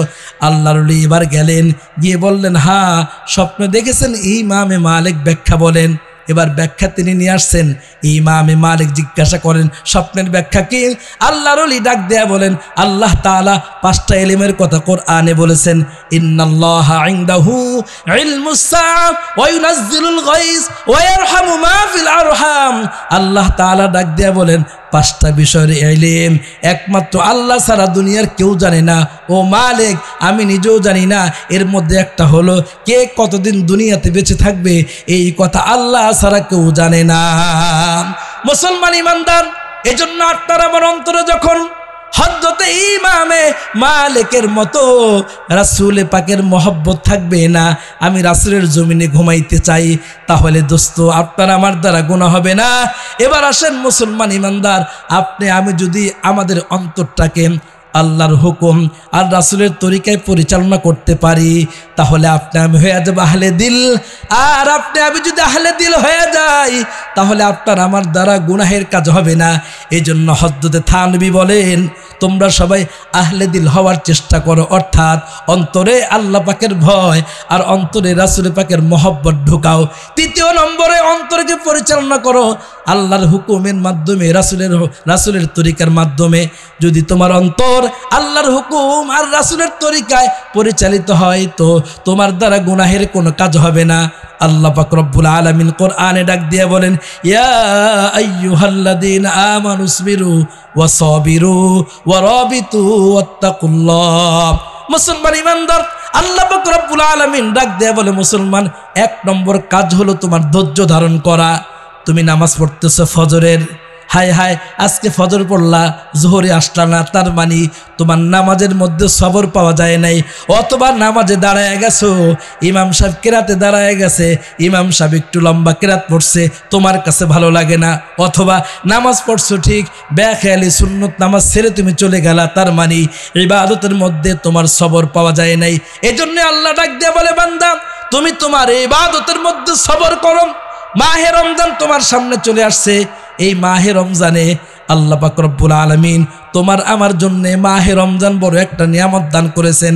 আর ওই নিয়ামত হলো আল্লাহ তাআলার পক্ষ থেকে, ওই নিয়ামত হলো মাহে রমজানের রোজা। আল্লাহর বান্দারা যখন মাহে রমজানে সঠিকভাবে রোজা আদায় করে, আল্লাহ পাক রব্বুল আলামিন ঘোষণা দেন, যখন রোজাদার রোজা আদায় করে, আল্লাহ পাক রব্বুল আলামিন বান্দার জিন্দেগির গুনাহ খাতা মাফ করে দেয়। এজন্য দোস্ত, মাহে রমজানের পূর্বে আসতেছে আমাদের জন্য শবে বরাত। এই শবে বরাতে আমি আমার আম্মা জানদেরকে বলবো, আম্মা জানেরা, শবে বরাত আপনার আমার জন্য অনেক বড় একটা নিয়ামত। এই শবে বরাতের নিয়ামত যদি ধরে রাখা যায়, শবে বরাতের ইবাদত যদি ঠিক মতো করা যায়, রব্বে কারিমের হাবিব বলেন, শবে বরাত আপনার আমার জন্য সৌভাগ্যের চাবি। এই শবে বরাত উপলক্ষে আল্লাহ পাক রব্বুল আলামিন নবী পাকের তরিকা অনুযায়ী 3টা ইবাদত, নবী পাকের তরিকা অনুযায়ী। 1 নম্বর হলো পয়গম্বর আরবি সাল্লাল্লাহু আলাইহি ওয়াসাল্লাম বলেন, ইযা কানাত লাইলাতুন নিসফি মিন শাবান ফাকুমু লাইলাহা ওয়া সুমু নাহারাহা। আমি এই কথাগুলো আমি আমার মায়েদের জন্য বলতেছি। শবে বরাতের ইবাদত হলো 3 প্রকার। প্রথম প্রকার হলো রাতের নামাজ, দ্বিতীয় প্রকার হলো পরের দিন রোজা। পয়গম্বর আরবি শবে বরাতের রাত্রিতে জান্নাতুল বাকিতে গিয়েছিলেন। আমি আমার মায়েদেরকে বলবো, মায়েরা বড় বিভ্রান্তির মধ্যে আছে, শবে বরাতের নামাজ আমি কয় রাকাত পড়ব? শবে বরাতের নামাজের রাকাতের কোনো সংখ্যা নির্দিষ্ট নাই, 1 নম্বরে। দ্বিতীয় প্রশ্ন হলো, আম্মা জান আপনি বলতে পারেন, হুজুর কোন সূরা দিয়ে পড়ব? প্রথম রাকাতে কুল হু আল্লাহ 3 বার, 5 বার, 7 বার, এই যে আগে শুনেছি। মাসআলা হলো 1 রাকাতে একটা সূরাই পড়ব। সূরাত ইখলাস 2 বার পড়ব 3 বার পড়ব এরকম না। শবে বরাতের নামাজের জন্য নির্দিষ্ট কোনো সূরা নাই, যে কোনো সূরাটা আপনি আমি পড়তে পারি। শবে বরাতের নামাজ নিয়ত কেমন হবে হুজুর একটু বলে দেন, আম্মা জান একটু শুনে যান। শবে বরাতের নামাজের জন্য নিয়ত করব, আমি 2 রাকাত নফল নামাজ পড়তেছি, এই হলো আমার নিয়ত, এই গেল নামাজ। এরপরে আসেন, আমি কি শুধু নামাজই পড়বো এই রাত্রিতে? না, এই রাত্রিতে আমি কালামে পাকের তিলাওয়াত করতে পারি। এই রাত্রিতে আমার আম্মা জানেরা, যাদের স্বামীর চাকরি নাই, যাদের স্বামীর কামাই রোজগারে বরকত নাই, সেজদার মধ্যে গিয়ে আল্লাহর কাছে এই দোয়াটা করেন, রব্বানা আতিনা ফিদ দুনিয়া হাসানা ওয়া ফিল আখিরাতি হাসানা ওয়া কিনা আযাবান নার। সেজদার মধ্যে গিয়ে চোখের পানি ছেড়ে দেন, আল্লাহ পাকের কাছে কান্নাকাটি করতে থাকেন, তাহলে আমি নামাজ পাইলাম, কালামের তিলাওয়াত পাইলাম। আর যদি পারি তো বসে বসে ইস্তিগফার বেশি থেকে বেশি পড়তে থাকি, নামাজের মাসআলা গেল। দ্বিতীয় মাসআলা হলো কবরস্থানে যাওয়া। এটা পুরুষের জন্য। রাসূল একবার গিয়েছেন, আমি একবার গেলে হক আদায় হয়ে যাবে। রাসূল কবরস্থানে গিয়েছেন। আচ্ছা আচ্ছা, মাশাআল্লাহ। ওই বক্তা আসবে না? আচ্ছা আচ্ছা, ঠিক আছে। আমার সময় একটু বাড়ছে, একটু আলহামদুলিল্লাহ বলেন, জোরে কোন আলহামদুলিল্লাহ। আচ্ছা, সমস্যা নেই, সারা রাত চালানো যাবে, ঠিক না? কোরআন শরীফ সামনে আছে, কোরআন শরীফ খুইলা তাফসীর শুরু করলে দেখবেন রাত পার হয়ে গেছে। হাতগুলা উঠান, নারায়ে তাকবীর। ভালো লাগতেছে আপনাদের? আচ্ছা, কোন দিকে যাব বলেন? আমরা আস্তে হাঁটলেও দোষ, জোরে হাঁটলেও দোষ। একটা মজার ঘটনা শোনাই, যেহেতু সময় একটু বেড়ে গেছে। আমি সব সময় আমাকে যেখানে দাওয়াত দেখ, আমি ঘড়ি ধরে আলোচনা করি। আমি আগেই বলছি, হুজুর আমার আলোচনা কতটুকু? যদি বলতেন 20 মিনিট, আলহামদুলিল্লাহ, কারণ আমাকে 20 মিনিট সময় দেওয়া হয়েছে। যদি বলেন 1 ঘন্টা, আলহামদুলিল্লাহ। যদি বলেন হুজুর আনলিমিটেড, তাও আলহামদুলিল্লাহ। কারণ কোরআন শরীফের সূরা ফাতিহার তাফসীর শুরু করলে এটা 1 মাস করা যাবে, এত তাফসীরের মধ্যে। তো যেটা বলতেছিলাম, ওলামায়ে কেরাম নামাজের কথা ভালোভাবে বললেও সমস্যা, রোজার কথা বললেও সমস্যা, হজ জাকাতের কথা ভালোভাবে বললেও সমস্যা। ওয়াজ করতে আমাদের বড় সমস্যা হয়ে যায়। ওয়াজ করার পরে হামলা মামলা আমাদের উপরেই আসে, হুজুর এই ওয়াজ কেন করলেন? অথচ দাওয়াত দেওয়া হয়েছে হুজুরকে ওয়াজ করার জন্য। যেটা বলতেছিলাম, হযরত থানবী লেখেন, আমি যাব কোথায়? আস্তে হাঁটলেও মানুষ আমাকে খারাপ বলে, জোরে হাঁটলেও মানুষ আমাকে খারাপ বলে। কিভাবে? হযরত থানবী তিনি বলেন, একজন ইমাম সাহেব, উনি জোহরের নামাজের পরে খুব দ্রুত হাঁটতেছিলেন। তো 2 জন মুসল্লি রাস্তায় দাঁড়াইছে। এক মুসল্লি আর এক মুসল্লিকে বলে, ভালো কিছু মুসল্লি আছে না খালি ইমামের পিছনে লাগা থাকে? আওয়াজ করে বলেন, আছে না নাই? খালি ইমামের পিছনে লাগা থাকে। উনি এমনে কেন বলে, অমনে কেন বলে? আবার এরকম কিছু মুসল্লি আছে ইমাম সাহেবের জন্য নিজের জীবনটাও দিয়ে দেয়। আওয়াজ করে বলেন, ঠিক না বে ঠিক? এই 2 মুসল্লি, একজন ভালো মানুষ, একজন দুষ্ট মানুষ। তো দুষ্ট মানুষটা ভালো মুসল্লিকে বলে, দেখ দেখ ইমাম সাহেব কিভাবে যায়, কত দ্রুত হাঁটে, হাঁটার স্টাইল দেখে বোঝা যায় কার বাড়িতে যেন দাওয়াত আছে, খাওয়ার জন্য কত দ্রুত হাঁটতেছে। এই কথা যখন বলছে ভালো মুসল্লির কাছে, তো ভালো মুসল্লি দিলের মধ্যে ব্যথা লাগছে, ইমাম সাহেব এত জোরে কেন হাঁটে, আস্তে তো হাঁটতে পারে। তো আসরের নামাজের সময় ইমাম সাহেবকে মহব্বতের সাথে বলছে, হুজুর আপনি একটু আস্তে আস্তে হাঁটেন, জোরে হাঁটলে মানুষ খারাপ মনে করে। আর এর মধ্যে আর কোনো কথা হয়নি। এরপরে যখন আসরের পরে বলছে আস্তে হাঁটার জন্য, এখন ইমাম সাহেব এত আস্তে আস্তেই হাঁটতেছেন, ইমাম সাহেব এত আস্তে আস্তে হাঁটা শুরু করছেন যে ইমাম সাহেব একেবারে ধীর গতিতে হাঁটে। আবার আসরের নামাজের পরে ওই যে 2 মুসল্লি, দেখ কি বলছিলাম, কার বাড়িতে যেন দাওয়াতে যাইতেছে, হাঁটার স্টাইল দেখ। আর এখন দেখ কিভাবে হাঁটে, এমন খাওয়া খাইছে সে হাঁটতেই পারে না, একেবারে হাঁটতেই পারে না, জনমের খাওয়া খাইছে। এবার গেল আসরের নামাজ, জোহরের নামাজের পরে জোরে হাঁটে, জোরে হাঁটলেন, এই জন্য তার এই দোষ। আসরের নামাজের পরে আস্তে হাঁটতেছেন, এখন তার এই দোষ, জনমের খাওয়া খাইছে। হুজুররা মানুষের বাড়ির খাবার পাইলে হুঁশ ঠিক থাকে না। এবার মাগরিবের নামাজের পরে ওই মুসল্লি আবার আসছে, হুজুর বড় মুসিবতের মধ্যে পড়ে গেলাম, আস্তে হাঁটলেও দোষ, জোরে হাঁটলেও দোষ। ইমাম সাহেব বলেন, বাবা ঘটনা কি একটু খুলে বলো তো? বলে, হুজুর ঘটনা হইল ওই যে অমুক বাড়ির অমুক, হ্যাঁ চিনছি, ওই লোকটা তো খুব দুষ্ট। আপনি এক বাড়িতে দুপুরে দাওয়াত খাইতে গেছেন, এই কথা আমাকে বলতেছে যে দেখো কিভাবে হাঁটতেছে। আবার যে দুপুরে খাওয়াটা বেশি হয়েছে, আস্তে আস্তে হাঁটতেছেন, এটাও উনি দোষ ধরেন। ইমাম সাহেব বললেন যে বাবা, আমি কোনো বাড়ির দাওয়াত খাওয়ার জন্য তাড়াতাড়ি যাই না, কেন গেছেন তাড়াতাড়ি? ইমাম সাহেব বললেন, আমার স্ত্রীটা প্রেগনেন্ট, গর্ভবতী, ব্যথা উঠছে ফজরের পরে, এজন্য জোহরের নামাজের পরে সুন্নত না পড়া তাড়াতাড়ি আমি আমার বাড়িতে গেছি। আর তুমি বলার কারণে আমি আসরের নামাজের পরে যখন বাসায় যাই আস্তে আস্তে হেঁটে গেছি, মানুষ যেন সমালোচনা না করে। এজন্য দোস্ত, আলেম ওলামার অবস্থা তো এরকম। আলেম ওলামা যদি আস্তে হাঁটে তাও সমস্যা, জোরে হাঁটলেও সমস্যা। আল্লাহ পাক রব্বুল আলামিন আলেমের পক্ষে আমাদের সকলকে থাকবার তৌফিক দান করে, আমিন। মোহতারাম হাজিরিন, আলোচনা করতেছিলাম আল্লাহ পাকের ভয়, রাসূল পাকের মহব্বত। তৃতীয় নম্বর বলেছিলাম যে অন্তর পরিচালনা হবে আল্লাহর হুকুম রাসূলের তরিকায়। আল্লাহর হুকুম রাসূলের তরিকায়, আল্লাহর হুকুম আর রাসূলের তরিকা যদি অন্তর পরিচালিত হয়, এই অন্তরকে বলা হবে আহলে দিল। আমি রাসূলের মহব্বত, রাসূলের তরিকার কথা কেন বললাম? এজন্য বললাম, যারা রজব মাসে চাঁদ ওঠার পরে গান গায়, এরাও তো রাসূলকে মহব্বত করে। আওয়াজ করে বলেন, কথা ঠিক না বেঠিক? খাজা মুঈনুদ্দিন চিশতি রহমতুল্লাহি আলাইহি, উনি অনেক বড় পীর ছিলেন। আমরা বাংলাদেশে যার নাম ভাঙায়া খাইতেছি, খাজা মুঈনুদ্দিন চিশতি রহমতুল্লাহি আলাইহি, যার নাম ভাঙায়া আমরা বাংলাদেশে খাই, ব্যাগ ঘুরাইতে থাকি। এই খাজা মুঈনুদ্দিন চিশতি রহমতুল্লাহি আলাইহির পীর হলো খাজা ওসমান হারুনি। ওনারা ইসলামকে আবাদ করেছেন, কিন্তু আমরা ইসলামকে আবাদ করার পরিবর্তে আল্লাহর নাম দিয়ে, রাসূলের নাম দিয়ে বিভিন্ন ভণ্ডামি আমাদের দেশে করি। এজন্য আশরাফ আলী থানভী বললেন, না না, কোনো ভণ্ডামি করা চলবে না, আমার দিল পরিচালিত হবে আল্লাহর হুকুম আর রাসূলের তরিকায়। যদি রাসূলের তরিকায় আপনার আমার জীবন গঠিত হয়, সন্তানদেরকে পরিচালনা করতে পারি, আমার সমাজে বিচার আসবে না, যুবকরা মা বাবাকে খাবার দেয় না। সুলতান মাহমুদ গাজনবী রহমতুল্লাহি আলাইহি, তিনি 17 বার ভারত অভিযান করেছেন। এরপরে বারবার বিচার আসে, অমুকে পালায়া যায়, অমুকে যুদ্ধের ময়দান থেকে পালায়া যায়। তিনি সিদ্ধান্ত নিলেন, এবার আর সেনাপতি অন্য কাউকে বানানো যাবে না। সেনাপতি নিজের সন্তানকে বানায় তিনি পাঠাইলেন।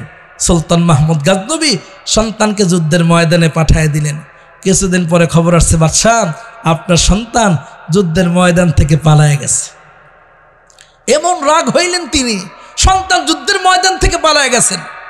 সুলতান মাহমুদ গাজনবী বিবির কাছে গেলেন, বিবিকে গিয়ে বললেন, বিবি, কেমন সন্তান তুমি পেটে ধারণ করেছো, যেই সন্তান যুদ্ধের ময়দান থেকে পালায়া গেছে? কেমন সন্তানকে তুমি পেটে ধারণ করেছো, সন্তান যুদ্ধের ময়দান থেকে পালায়া গেছে?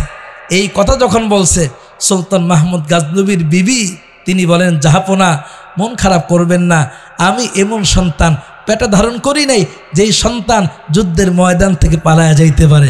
বলেন সুবহানাল্লাহ। কত সুন্দর করে উত্তর দিলেন। আম্মা জানেরা, স্বামীরা অনেক সময় রাগ করতে পারে, কিন্তু আমার উত্তর হবে নরম ভাষায়। মায়েদের ভাষা হবে নরম, এজন্য মা বোনদের গলার আওয়াজ নরম, তাদের শরীর নরম, তাদেরকে বানানো হয়েছে পুরুষের সেবা যত্ন করবার জন্যে।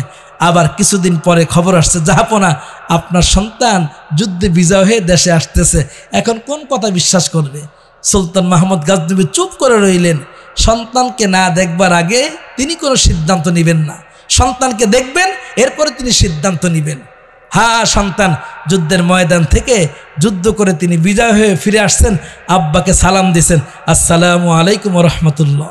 এখন তিনি, তার মাথায় একটা কথা পেঁচ খাইতেছে, আমার বিবি, সে তো গায়েব জানে না, সে কিভাবে বলল আমার সন্তান যুদ্ধের ময়দান থেকে পলাইতে পারে না? সুবহানাল্লাহ কইবেন না? সে কিভাবে জানে? এবার বাদশাহ বেগমের কাছে গিয়ে বেগমকে সালাম দেয়, বিবি আমার, তুমি আমাকে একটা বার বলো, তুমি কিভাবে বুঝতে পারলাম তোমার সন্তান যুদ্ধের ময়দান থেকে পালায় নাই? বিবি ডাক দেয়া বলে, স্বামী আমার, আমার সন্তানকে যুদ্ধে বিজয় লাভ করেছেন। এবার সুলতান মাহমুদ গাজনবী ডাক দেয়া বলে, হ্যাঁ, আপনার সন্তান যুদ্ধে বিজয় হয়ে আপনার কাছে, আমার কাছে ফিরে আসছে। ওই দিকে সন্তান যখন রাজপ্রাসাদে প্রবেশ করেছে, সন্তান সালাম দেওয়ার পরে আব্বা সালামের উত্তর না দিয়া সে চলে গেছে। আল্লাহর বান্দার দিলের মধ্যে মধ্যে বড় ব্যথা, আমি যুদ্ধে বিজয় হইলাম, আমার আব্বা আমার সালামের উত্তরটাও ঠিক মতো নেন নাই। এবার সুলতান মাহমুদ গজনবী রহমতুল্লাহ আলাইহি বিবিকে বলতেছে, বিবি আমার প্রশ্নের উত্তর দেন, আপনি কিন্তু গায়েব জানেন না, গায়েব তো একমাত্র আল্লাহ জানে। আপনার সন্তান যুদ্ধের ময়দান থেকে পালাইতে পারে না, এর কারণটা কি? এবার বিবি সুলতান মাহমুদ গজনবীর মুখের দিকে তাকায় বলে, স্বামী আমার, তাহলে শুনে নেন আসল রহস্য। আমি কোন বলে কিভাবে আমার সন্তান যুদ্ধের ময়দান থেকে পালাইতে পারে না, আমি কিভাবে গ্যারান্টি সহকারে বললাম? সুলতান মাহমুদ গজনবী বিবির মুখের দিকে তাকায় আছে। এবার বিবি চোখের পানি ছেড়ে দিয়ে বলে, স্বামী আমার, এই সন্তানটা আমার পেটে আসবার পরে আম্মা জানেরা খেয়াল করে শোনেন, সন্তান কেন আমাদের হক আদায় করে না, সন্তান কেন আব্বা আম্মাকে ঠিক মতো খেজমত করে না।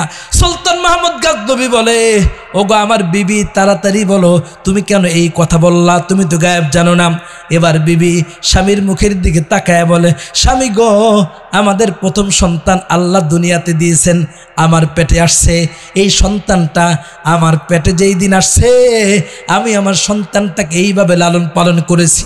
ওগো আমার স্বামী, সন্তানটা পেটে আসার পরে আগে তো নামাজ কাজা করতাম না, সন্তানটা পেটে আসার পরেও আমি কোনোদিন নামাজ কাজা করি নাই, কারণ হযরত ফাতেমাতুজ জোহরা রাদিয়াল্লাহু তাআলা আনহাদের জীবনী তারা পড়তেন, আম্মাজান খাদিজাতুল কুবরার জীবনী তারা পড়তেন। এজন্য তারা সন্তান পেটে আসার পরে, আল্লাহর বান্দি বলেন, এই সন্তান পেটে আসার পরে আমি এক ওয়াক্ত নামাজ কাজা করি নাই। শুধু তাই না, সন্তানটা পেটে আসার পরে আমি আরো বেশি আল্লাহ পাকের ইবাদত বাড়ায় দিছি, আমি নামাজ বাড়ায় দিছি, কারণ আমি নামাজি হইলে সন্তানটা নামাজি হবে। এই সন্তান যতদিন পেটে ছিল আমি এক ওয়াক্ত নামাজও ইচ্ছাকৃতভাবে কাজা করি নাই। শুধু তাই না, সন্তান পেটে আসার পরে আগেও আমি পর্দা করতাম, সন্তান পেটে আসার পরে আমি কখনো বেপর্দায় চলি নাই। পর্দার আলের মা, সন্তান পেটে আসছে, আল্লাহর কাছে দোয়া করেন, আল্লাহ আব্দুল কাদের জিলানী বানায় দেন। আর সন্তান পেটে আসার পরে আপনি সিনেমা দেখেন, ঠিক মতো নামাজও আমাদের পড়া হয় না, ওযু গোসলের কোনো খবর নাই। আর দিলে দিলে তামান্না হলো, আল্লাহ সন্তানটাকে তুমি আব্দুল কাদের জিলানী বানায় দাও। না না, খাজা মুঈনুদ্দিন চিশতি হবে না, না না, সুলতান মাহমুদ গজনবী হবে না, কারণ মা যদি তার আমল আখলাক সুন্দর না করে তো সন্তান ভালো হওয়ার সম্ভাবনা একেবারেই কম। সুলতান মাহমুদ গজনবীর স্ত্রী বলে, স্বামী আমার, সন্তানটা পেটে আসার পরে কালামের তিলাওয়াত বাড়ায় দিছি। ফজরের পরে ওই মায়েরা সূরাতু ইয়াসিনের তিলাওয়াত করতেন, যোহরের পরে সূরাতুল ফাতাহের তিলাওয়াত করতেন, মাগরিবের পরে সূরাতুল ওয়াকিআ, আসরের নামাজের পরে সূরাতুন নাবায়ের তিলাওয়াত করতেন, এশারের নামাজের পরে আল্লাহর বান্দিরা সূরাতুল মুলকের তিলাওয়াত করতেন। কোনো একটা সময় আমরা যখন গ্রামগঞ্জে যাইতাম ছোটবেলায়, আমরা প্রত্যেকটা ঘর থেকে গুনগুন গুনগুন করে কোরআনের আওয়াজ শুনতাম। আর এখন যখন গ্রামে যাই, সকালবেলা ঘর থেকে গানের আওয়াজ পাই। আওয়াজ করা বলেন, কথা ঠিক কিনা? পদ্মার আলের মা, ও আম্মা জান, আমাদের আব্বা জানেরা তো ফজরের আগেই তারা কাজের জন্য ব্যস্ত হয়ে যায়, ফজরের পরে তারা গাড়ি চালাইতে চলে যায়। আপনাদের জিম্মাদারি হবে ফজরের নামাজের পরে ইয়াসিন সূরা তিলাওয়াত করবার আগে জানামাজ থেকে ওঠা যাবে না। সুলতান মাহমুদ গজনবীর আম্মা বলেন, আমি এইভাবে আল্লাহ পাকের কালামের তিলাওয়াত করেছি। শুধু তাই না, সন্তান যখন দুনিয়াতে আসছেন, আল্লাহর গোলাম সুলতান মাহমুদ গজনবীর স্ত্রী বলে, সন্তানটা যখন দুনিয়াতে আসছে, এই সন্তান দুনিয়াতে আসবার পরে সন্তানকে দুগ্ধ পান করাইতে হয়। ওগো আম্মা জানেরা, সুলতান মাহমুদ গজনবীর বিবি বলে, স্বামী আমার, এই সন্তানকে আমি লালন পালন করেছি, সন্তানকে দুগ্ধ পান করাইছি। ওগো আমার স্বামী, শুনে নেন, কখনো যদি আমার সন্তান দুগ্ধ পান করতে চাইছে, আমি ওযু ছাড়া কোনোদিন আমি আমার সন্তানকে দুগ্ধ পান করাই নাই। যখন এই দুগ্ধ পান করতে চাইছে তখনই আমি ওযু করেছি, বিনা ওযুতে কোনোদিন সন্তানটাকে আমি দুগ্ধ পান করাই নাই। সুলতান মাহমুদ গজনবী বলেন, আমার আর বুঝতে বাকি নাই, আমার আর বুঝতে বাকি নাই। ওগো বেবি আমার, তুমি তোমার সন্তানের হক এইভাবে আদায় করেছো, এজন্যই তো তুমি বলতে পারো। সুলতান মাহমুদ গজনবীর বিবি বলেন, ওগো স্বামী আমার, এখন আপনি বলেন, যেই সন্তানটা পেটে আসার পর এক ওয়াক্ত নামাজ ইচ্ছাকৃতভাবে কাজা করি নাই, কোনোদিন মিথ্যা কথা বলি নাই, আপনার খেজমত করেছি। ওগো স্বামী, আপনি বলেন সন্তান পেটে আসার পরে কোনো অজুহাতে আমি কি আপনার খেদমত বন্ধ করেছি? সন্তান দুনিয়াতে আসার পরেও কোনো অজুহাতে আমি কিন্তু আপনার খেদমত বন্ধ করি নাই। সুলতান মাহমুদ গাজনবীর বিবি বলে, স্বামী আমার, যেই সন্তানের হক আমি আদায় করলাম, অজু সহকারে দুগ্ধপান করাইলাম, এই সন্তান বড় হওয়ার পরে যুদ্ধের ময়দান থেকে পালায়া যাওয়া গুনাহ হে কবিরা, গুনাহ হে কবিরা, এই কবিরা গুনাহ করবে এটা আমার বিশ্বাস হয় না। তাই মুসলমান ইমানদার পদ্মার আলের মা ও বোনেরা, সন্তানদেরকে যদি আমরা এইভাবে লালন পালন করতে পারি, খোদার কসম করা বলি, ওই সন্তান যেইভাবে যুদ্ধের ময়দান থেকে পালায় নাই, আপনার আমার সন্তান ওইভাবে আমাদেরকে বিপদে ফালায়া আমাদেরকে ঘরের মধ্যে রেখে অন্য কোথাও আরামে থাকতে পারবে না। আওয়াজ করে বলেন কথা ঠিক কিনা? এজন্য পদ্মার আলের মা ও বোনেরা, আপনার আমার উচিত হলো, আপনার আমার শিক্ষা হলো, আজকের এই মাহফিল থেকে সন্তানকে কিভাবে লালন পালন করব এই শিক্ষা নিলাম। দ্বিতীয়ত, এই শিক্ষা পাওয়ার জন্যে আপনার আমার পড়তে হবে আম্মাজান খাদিজাতুল কুবরা রাদিয়াল্লাহু তাআলা আনহার জীবনে। আল্লাহর নবী মুহাম্মদ আরবি সাল্লাল্লাহু আলাইহি ওয়াসাল্লামের স্ত্রীর নাম হলো খাদিজাতুল কুবরা রাদিয়াল্লাহু তাআলা আনহা। আল্লাহর বান্দি মৃত্যুর সময় চলে আসছে। আম্মাজান খাদিজাতুল কুবরা পাশের ঘরে বসা আছে, কান্নার আওয়াজ পাইলেন। ফাতেমাতুজ জোহরা চলে গেলেন। আম্মার কান্নার আওয়াজ পাওয়ার পরে আম্মাজান জিজ্ঞাসা করলেন, আম্মাজানকে হযরতে ফাতেমা জিজ্ঞাসা করলেন, ওগো মা, কান্না কেন করেন? অমনি আল্লাহর পয়গম্বর হযরতে খাদিজার ঘরে তিনি প্রবেশ করলেন। খাদিজার ঘরে প্রবেশ করবার পরে আল্লাহর নবী প্রশ্ন করেন, খাদিজা, আপনার চোখে কেন পানি? কারণ আল্লাহর নবী বিবিদেরকে বড় মহব্বত করতেন, কখনোই তিনি ধমক দিতেন না, মহব্বত করতেন। আর আম্মাজান খাদিজাতুল কুবরাও আল্লাহর নবীকে এই পরিমাণ মহব্বত করতেন, আল্লাহর নবী ঘরে আসার আগ পর্যন্ত খাদিজাতুল কুবরা তার মুখের মধ্যে খাবার দিতেন না। আওয়াজ করে বলেন না সুবহানাল্লাহ। এখন আমাদের কি হালত? আমাদের বিবিরা কি এরকম? আমাদের বিবিরা বলে, ডাক্তার বলছে 9টা বাজে খাবার খাওয়ার জন্য, তুমি আসছো 11টা বাজে, আর তামসা তালাশ করে পাও না। অথচ ওই জামানার মা বোনদের ইতিহাস পড়েন, আজও সম্ভব আমরা যদি আমাদের ঘরের মধ্যে ওই সকল মায়েদের ইতিহাস পড়াই, মায়েরাও ভালো হয়ে যাবে। আপনাকে আমাকে বুঝতে হবে, দুনিয়ার সবচেয়ে নরম দিলওয়ালা মানুষ হলো আমাদের আম্মা জানেরা। এদেরকে আমরা বুঝাইতে পারি না। আজকে থেকে আমরা আমাদের ঘরের মধ্যে দ্বীনি তালিম শুরু করে দিই, ফাজালে আমলের তালিম শুরু করে দেই, ফাজালে সাদাকাতের তালিম শুরু করে দিই। দেখবেন আমাদের আম্মা জানেরাও এরকম হয়ে যাবেন। তো আম্মা জান খাদিজাতুল কুবরা কান্না করতেছেন। রাসূল বলে, খাদিজা, এইভাবে কেন কান্না করেন? আল্লাহর পয়গম্বরের মুখের দিকে তাকায়া হযরতে খাদিজাতুল কুবরা রাদিয়াল্লাহু তাআলা আনহা বলে, ওগো আল্লাহর পয়গম্বর, শরীরের কন্ডিশন ভালো না, কখন যেন আল্লাহ ডাক দিয়ে দেয়। ওগো পয়গম্বর, আপনার সাথে আমার কিছু কথা আছে, জীবনের শেষ সময় চলে আসছে।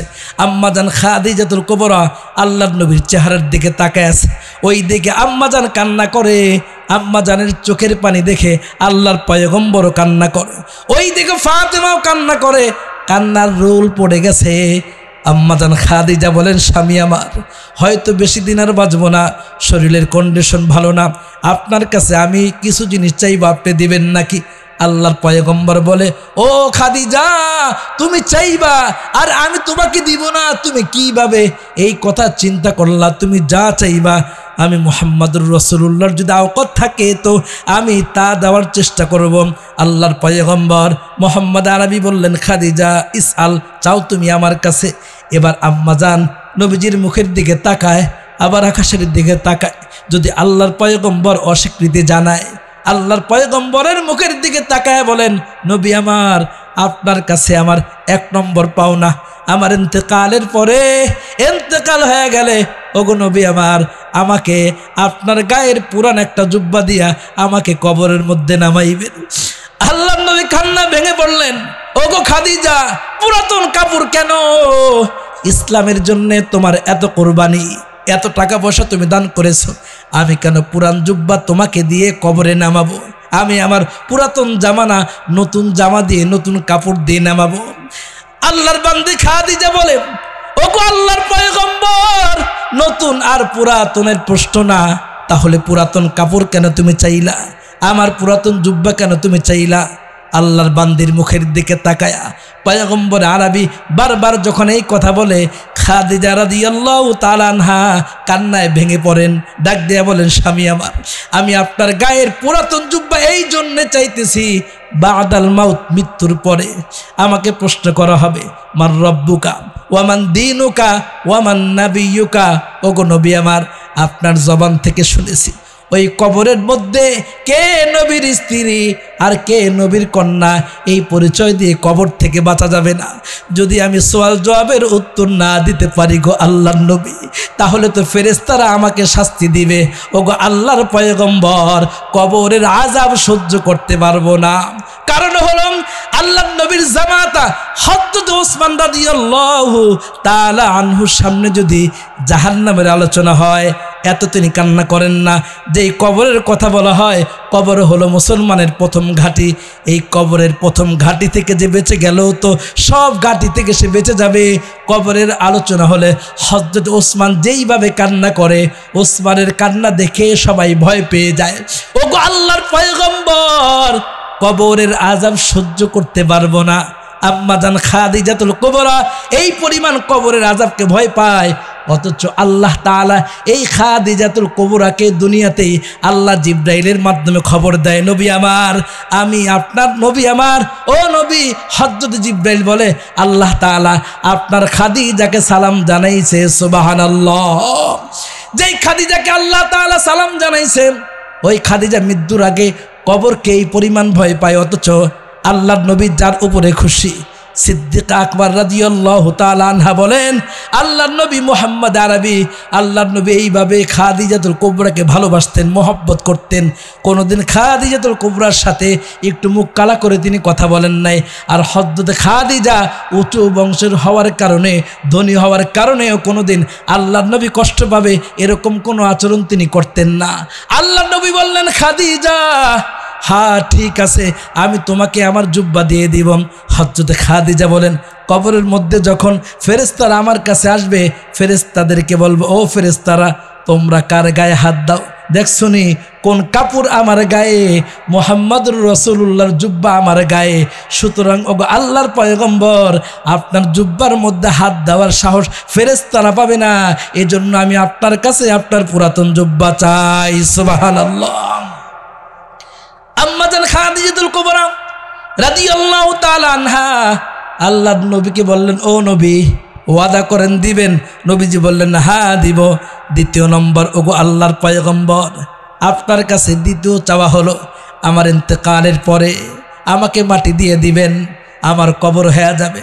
সবাই চলে আসলেও আপনি কিন্তু কবরস্থান থেকে চলে আসবেন না, কারণ আমার বড় ভয় হয় আমি যদি সওয়াল জবাবের উত্তর না দিতে পারি, সওয়াল জবাবের উত্তর হওয়ার আগ পর্যন্ত আপনি কবর থেকে আসবেন না। নবী আমার সাথে ওয়াদা করেন। আল্লাহর পয়গম্বর খাদিজাতুল কুবরার আল্লাহ ভীতি দেখে, ভয় দেখে তিনি আশ্চর্য হয়ে গেলেন। কি পরিমাণ ভয় তিনি করেন খাদিজাতুল কুবরা রাদিয়াল্লাহু তাআলা আনহা। আল্লাহর পয়গম্বর বললেন, খাদিজা, তোমার সাথে ওয়াদা করলাম, তোমার মৃত্যুর পরে সবাই চলে আসলে আমি কবরের কাছে দাঁড়ায় থাকবো। আম্মা জান খাদিজাতুল কুবরা ইন্তেকাল করলেন, সময় শেষ, ইন্তেকাল করলেন। ইন্তেকাল করবার পরে আল্লাহর পয়গম্বর দিশেহারা হয়ে গেছেন। পয়গম্বরের জীবনের সবচেয়ে কঠিন মুহূর্তে যিনি সঙ্গ দিয়েছেন তিনি হলেন আম্মা জান খাদিজাতুল কুবরা। তিনি কান্নায় ভেঙে পড়লেন, কাউকে বুঝতে দেন না। মাটি দেওয়া হয়ে গেল, কবর দেওয়া হয়ে গেল। এবার কবর দেওয়ার পরে আল্লাহর পয়গম্বর আকাশের দিকে তাকায় তাকায় কাঁদতেছে। একবার উপরের দিকে তাকায়, আর একবার নিচের দিকে তাকায়, আর বলে, মালিক, আমার আমানত আপনার কাছে রেখে গেলাম। কান্না করতেছেন। আবু বকর বলেন, আল্লাহর পয়গম্বর চলেন। ওমর বলেন, চলেন গো আল্লাহর নবী।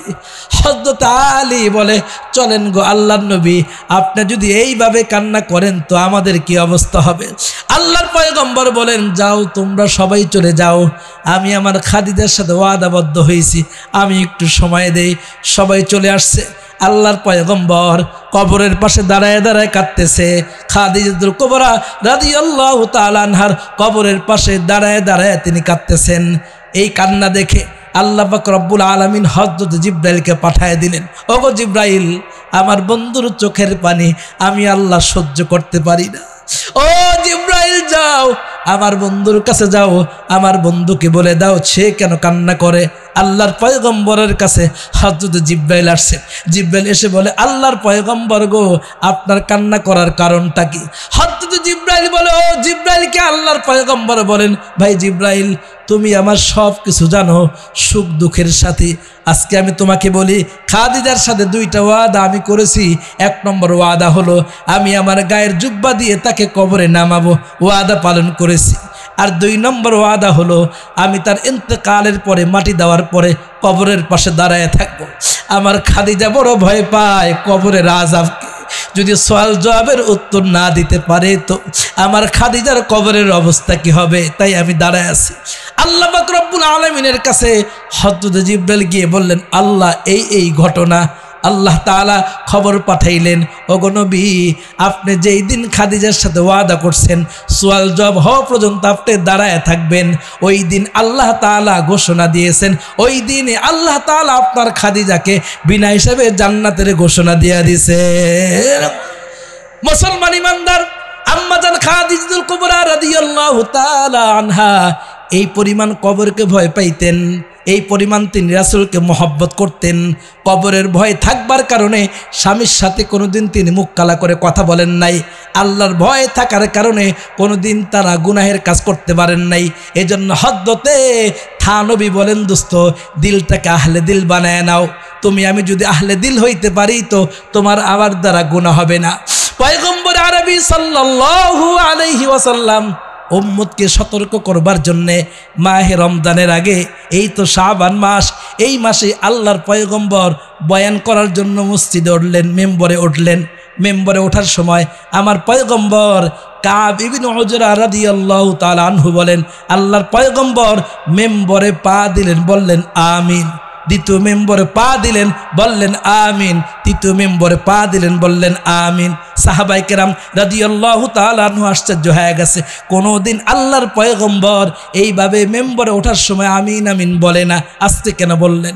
বয়ান শেষ, সাহাবায়ে কেরাম আল্লাহর নবীর সামনে একত্রিত হয়ে বলে, আল্লাহর পয়গম্বর আজকে আপনি 3 বার আমিন বলেছেন, ইতিপূর্বে আপনি বলেন নাই। ও আল্লাহর পয়গম্বর কেন আপনি 3 বার আমিন বললেন? পয়গম্বরের চেহারাটা কালো হয়ে গেছে, কারণ তিনি যে 3 বার আমিন বলছেন, কঠিন কঠিন জায়গায় তিনি 3 বার আমিন বলেছেন। আল্লাহ তাআলা জিব্রাইলের মাধ্যমে নবীর কাছে 3টা কথা পাঠাইছেন। এটা সুসংবাদ হইতে পারে, আবার দুঃসংবাদ হইতে পারে। 1 নম্বর, আল্লাহর পয়গম্বর বলেন, সাহাবীরা শোনো, আমি যখন প্রথম মেম্বরে পা দেই আমাকে জিব্রাইল বলেন, নবী আল্লাহ তাআলা আপনার উম্মতের জন্য একটা মাস দিয়েছেন, বরকত মাস, সেটা হলো রমজান, মাহে রমজান। এই মাহে রমজান হলো গুনাহ মাফের মাস। ও নবী, কেউ যদি অবহেলা করে আর গুনাহ মাফ না করাইতে পারে, ঠিকমতো রোজা না রাখে, নামাজ ঠিকমতো না পড়ে, তো আল্লাহ তাআলা আসমান থেকে ফয়সালা করে দিয়েছেন, ও ধ্বংস হোক। ও নবী আপনি বলেন আমিন। হযরত জিব্রাইল তিনিও বললেন আমিন, আল্লাহর পয়গম্বর বললেন আমিন। তার মানে মাহে রমজানে ইবাদত করে যদি গুনাহ মাফ না করাইতে পারি তো আমরা ধ্বংস হয়ে যাব। এতটুকু শুনছেন। এই হাদিস ইমামে আজম ইমাম আবু হানিফা রহমতুল্লাহি আলাইহি, তিনি একজন আহলে দিলওয়ালা মানুষ। এই হাদিস তিনি পড়েছেন।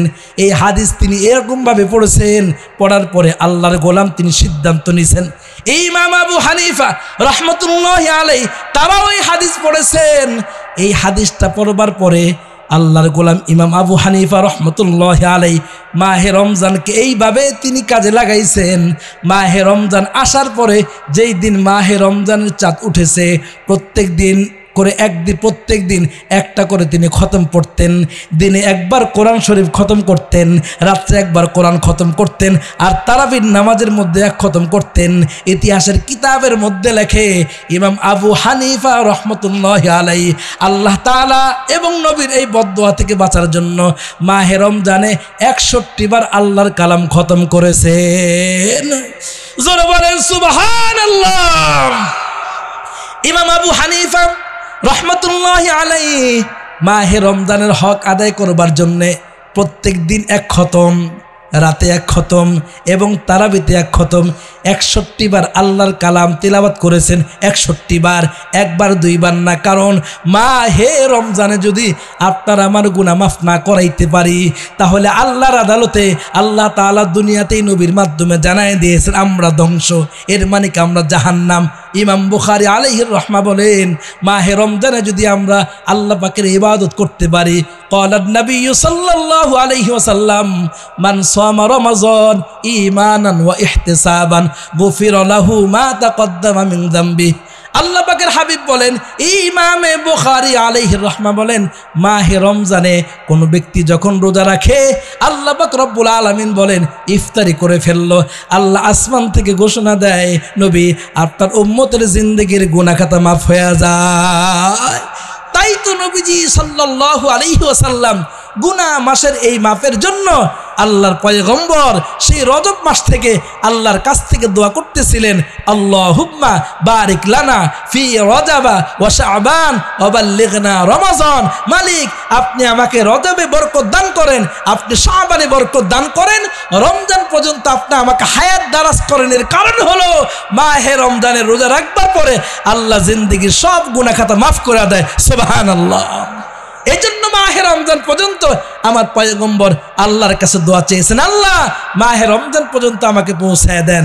এরপরে মাহে রমজানের মধ্যে একটা রজনী আছে লাইলাতুল কদর, এটা যদি মিলে যায়, ক্বালান নবী সাল্লাল্লাহু আলাইহি ওয়াসাল্লাম, মান কামা লাইলাতুল কদর ঈমানান ওয়া ইহতিসাবান গুফিরা লাহু মা তাকদ্দামা মিন যামবিহি।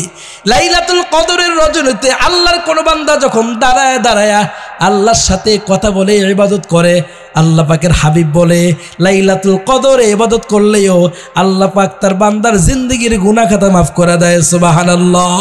শুধু তাই না দোস্ত, ময়দানে মাহশরে কিয়ামতের দিন আল্লাহ পাক রব্বুল আলামিন বান্দার আমলনামা হাতের মধ্যে দিয়ে দিবেন। বান্দা আমলনামা হাতে পাওয়ার পরে আল্লাহ পাক রব্বুল আলামিন বলবে, ইকরা কিতাবাক, ও বান্দা তুমি তোমার আমলনামাগুলো পড়ো। ও দোস্তরা শোনেন, বড় আশ্চর্য বিষয়, কিয়ামতের ময়দানে কোনো মানুষ মূর্খ থাকবে না, নিজের আমলনামাই নিজে পড়তে পারবে। এখন তো আপনি আমি দলিল করতে গেলে দলিল বুঝি না, ব্যান্ডাল লাগে, অমুক লাগে, সমুক লাগে। কিয়ামতের ময়দানে নিজের আমলনামা নিজেই পড়তে পারবেন। আমলনামা হাতে আসছে, এবার তাকায় দেখবে আল্লাহর বান্দার আমলনামার নিচে হায় হায় হাজার হাজার বছর বান্দা ইবাদত করেছে। বান্দা বলবে, আল্লাহ এই আমলনামা আমার না, কারণ আমি তো হাজার হাজার বছর হায়াত পাই নাই। তখন বান্দাকে জানায় দেওয়া হবে, আরে তুমি তোমার জীবনে 10টা লাইলাতুল কদর আল্লাহ তাআলা তোমাকে দিয়েছে, এক এক লাইলাতুল কদরের বিনিময় 84 বছর 4 মাস ইবাদত করার সওয়াব দান করে দিছে। মুসলমান ইমানদার, এই জন্যই তো আল্লাহর পয়গম্বর রজব মাস থেকে আল্লাহ তাআলার কাছে দোয়া করেছেন, আল্লাহুম্মা বারিক লানা ফি রজাবা ওয়া শাবান ওয়া বাল্লিগনা রমাজান। এই দোয়াটার অনেক ব্যাখ্যা আছে। ইমাম আহমদ বিন হাম্বল বলেন এটা একটা বরকতপূর্ণ দোয়া। এই দোয়ার মধ্যে 3টা জিনিস লুকায়িত আছে। 1 নম্বর, আল্লাহুম্মা বারিক লানা, প্রশ্ন হলো, অর্থ হলো আল্লাহ আপনি আমাদেরকে বরকত দেন। প্রশ্ন হলো কিসে বরকত চান, কিসে বরকত চান? তাহলে 1 নম্বর বুঝে নেন, আল্লাহ আপনি আমারে হায়াতে বরকত দেন। আল্লাহুম্মা বারিক লানা, আল্লাহ আপনি আমার জীবনে হায়াতে বরকত দেন। বান্দা কোন পর্যন্ত? রজাবা ওয়া শাবান ওয়া বাল্লিগনা রমাজান, রমজান পর্যন্ত আপনি আমারে হায়াত দেন। 2 নম্বরে, হায়াত পাওয়ার পরে তো হায়াত দিলেন ঠিকই আছে, অসুস্থ বিছনায় পড়ে আছে, এই হায়াতের কোনো দাম আছে? আওয়াজ করে বলেন, দাম নাই। হায়াত দিয়েছে কিন্তু আমার এই সুস্থতা নাই। তাহলে 2য় দোয়া করবেন, আল্লাহুম্মা বারিক লানা, ও মালিক আপনি আমারে হায়াতে বরকত দেওয়ার পাশাপাশি আমার হায়াতে সুস্থতায় বরকত দান করেন। এবার হায়াত পাইলেন, সুস্থতাও পাইলেন। হায়াত পাওয়ার পরে, সুস্থতা পাওয়ার পরে রমজানের চাঁদ উঠে গেছে। হ্যাঁ, রাত্রেবেলা সারাদিন রোজা ছিলেন, রাত্রে তারাবিতে দাঁড়াইছেন। তারাবি 4 রাকাত পড়ার পরে সেজদা থেকে আর উঠতে পারেন না। কি ও মিয়া, নামাজে সেজদা দিলে আর দিয়ে ওঠো না। আপনি বললেন, ভাই সারাদিন রিক্সা চালাইছি, টাকা পয়সা নাই, বাচ্চাদের সেহরি ইফতারের ব্যবস্থা করতে হয়, এর জন্য রিক্সা চালাইতে চালাইতে আমি দুর্বল হয়ে গেছি। এই জন্য আল্লাহর পয়গম্বর বলে, ও বান্দা মাহে রমজানে তোমার জন্য কাজ না করতে হয়, অল্প কাজ করো। এই জন্য মালিকের কাছে 3 নম্বর দোয়া করো, মালিক আপনি আমার হায়াতে বরকত দেন, আপনি আমার সুস্থতায় বরকত দেন, আপনি আমার মালে বরকত দেন। ওগো মালিক, এইভাবে মালে বরকত দেন। মাহে রমজানে যেন অতিরিক্ত রিজিক কামাই করতে গিয়ে যেন আমার ইবাদত না ছুটে যায়। এজন্য আল্লাহ পাকের কাছে রজব মাস থেকে দোয়া করা, আল্লাহ হায়াতে বরকত দেন, আল্লাহ সুস্থতায় বরকত দেন, মালে বরকত দেন। এই তিন জিনিসে যদি বরকত থাকে তো মাহে রমজানে ইবাদত করতে সুবিধা হবে। আওয়াজ করে বলেন কথা ঠিক কিনা? এবার আসেন ইমাম আবু হানিফা রাহমাতুল্লাহি আলাইহি, আল্লাহ পাকের নবীর বরদোয়া থেকে বাঁচার জন্য তিনি এইভাবে মাহে রমজানে এইভাবে তিলাওয়াত করতেন। প্রত্যেক দিন দিনে এক পারা, দিনে এক খতম, রাত্রে এক খতম, এবং তারাবির নামাজে এক খতম 61 বার মাহে রমজানে খতম করেছেন। এবার আমি বলি, আপনি আমি কতটুকু কালামের তিলাওয়াত করেছি? এমনও দেখা যায় দোস্ত, আজকে 20 বছর যাবৎ জুমার নামাজ পড়াই, 20 বছর, এই 20 বছর তারাবি নিয়ে হবে 22 বছর, এই 22 বছর তারাবির নামাজ পড়াই। এই 22 বছরে দেখলাম পুরা মুসল্লিদের মধ্যে হাজার হাজার মুসল্লি নামাজ পড়ে, এর মধ্যে 3-4 খতম আসে, তাও পুরুষের না কয়ে আমার বিবি খতম করছে। আওয়াজ করে কোন ঠিক না ঠিক? খতম কার? দাদু তো আমার নাতিন খতম করছে। দাদা সাহস করে বলতে পারে না আমি খতম করেছি। আমাদের দেশে মেয়ে দেখতে গেলে আগে জিজ্ঞাসা করে মেয়ে কি কোরআন শরীফ পড়ছে? জিজ্ঞাসা করে কি করে না? মেয়ে কি কোরআন শরীফ পড়ছে? না, কোরআন শরীফ পড়ছে এরকম পড়তে পারে না। আরে কোন মায়া নিব? কেউ জিজ্ঞাসা করে না ছেলে কি কোরআন শরীফ পড়ছে। জিজ্ঞাসা করে না, না, ছেলে তো সরকারি চাকরি করে, ওর আর কোরআন দরকার নাই। আওয়াজ করে কোন ঠিক না ঠিক? এজন্য যেইভাবে মেয়ে দেখা হয়, মেয়ে দেখার মধ্যে যেইভাবে মেয়েদেরকে কোরআনের ব্যাপারে যাচাই বাছাই করা হয়, এজন্য আমাদের সমাজে একটা প্রথা আছে, অন্তত মেয়ের বিবাহের আগে হইলেও মায়েরা বলে না না মেয়েটারে কোরআন শরীফ পড়াই দে। কেন এতদিন পড়াইল না, এখন কোরআনের কথা কেন? এই মাইকম্যান সাউন্ড কমাই দিছো কেন মিয়া? আমি জোরে কথা কই, তুমি সাউন্ড কমাই দাও। সাউন্ডটা একটু বাড়াই রাখো বাবা, একটু বাড়াও, সাউন্ড কমে গেছে, একটু বাড়াই দাও। যেটা বলতেছিলাম, মেয়ের যখন বিবাহের সময় হয় তখন মায়ের একটু সচেতনতা বাড়ে, কি মেয়েটারে কোরআন পড়ানো দরকার, মেয়েটাকে কোরআন পড়ানো দরকার। কেন? জিজ্ঞাসা করবে কোরআন শরীফ পড়ছে কিনা, মা কয় খতম দিছে, তখন তাড়াতাড়ি হুজুর একজন রাইখা কোরআন শরীফ পড়াইতেছে। এটা যদি পুরুষের ব্যাপারও হইতো, মেয়েরা দেখতে এসে বলবে জামাই কোরআন শরীফ পড়ে কিনা, তখন আর কথা বলে না। তখন মেয়ের বাবাই বলে আরে ছেলের কোরআন শরীফ দরকারটা কি, আর ছেলে তো সরকারি চাকরি করে। আওয়াজ করে কোন ঠিক না ঠিক? এজন্য রমজান মাস আসলে আমরা বুঝতে পারি আমাদের মায়েরাই কোরআন পড়ে, পুরুষেরা কোরআন শরীফ পড়ে না। কোন অজুহাত দিবেন আল্লাহর সামনে দাঁড়ায়া যে আমি সারাদিন কাজ করছি? চলবে না। তো সংক্ষেপে আলোচনা করি। ময়দানে মাশরে আমরা যুবকেরা, বৃদ্ধরা, পুরুষেরা মনে করছি আল্লাহর সামনে দাঁড়ায় বলবো অনেক কাজ কম, তার নেতা ছিলাম, এজন্য কোরআন শরীফ পড়তে পারি নে, আপনার হুকুম ঠিক মতো পালন করতে পারি নে। আল্লাহ তাআলা পয়গম্বর সুলাইমানকে দাঁড় করায় দিবে। সুলাইমান ছিলেন সারা পৃথিবীর বাদশা। ও সুলাইমান, আমার হুকুম পালন করছো কিনা? তুমি তো দুনিয়ার বাদশা ছিলা। বলবে আল্লাহ সারা দুনিয়ার রাজত্ব করবার পরেও বিন্দু পরিমাণ আমি আপনার হুকুম থেকে পিছনে চলে যাইনি। আওয়াজ করে এখন সুবহানাল্লাহ। সম্মানিত উপস্থিতি, আমার মনে হয় ওই বক্তা চলে আসছে, এখনই আমি আমার আলোচনা শেষ করে দিব। বক্তা চলে আসছে। আল্লাহ পাক রব্বুল আলামিন যতটুকু আলোচনা হয়েছে আল্লাহ তাআলা আমাদের সকলকে এই আলোচনার উপরে আমল করবার তৌফিক দান করে, আমিন। মুহতারাম হাজিরিন, আলোচনা করার কথা ছিল 9:55 পর্যন্ত, হুজুর একটু দেরি হয়েছে, এজন্য আমি একটু আলোচনা চালায় গেছি। আমার কথার বার্তার দ্বারা কেউ যদি দিলে ব্যথা পান, বিশেষ করে আমার মায়েরা ব্যথাটা পাইতেই পারেন। আমার মায়েরা আল্লাহর হস্তে নিজের ভাই সন্তান মনে করে মাফ করে দিবেন। আর যা আলোচনা করা হয়েছে এর উপরে আমরা আমল করার চেষ্টা করি। আল্লাহ পাক রব্বুল আলামিন আবার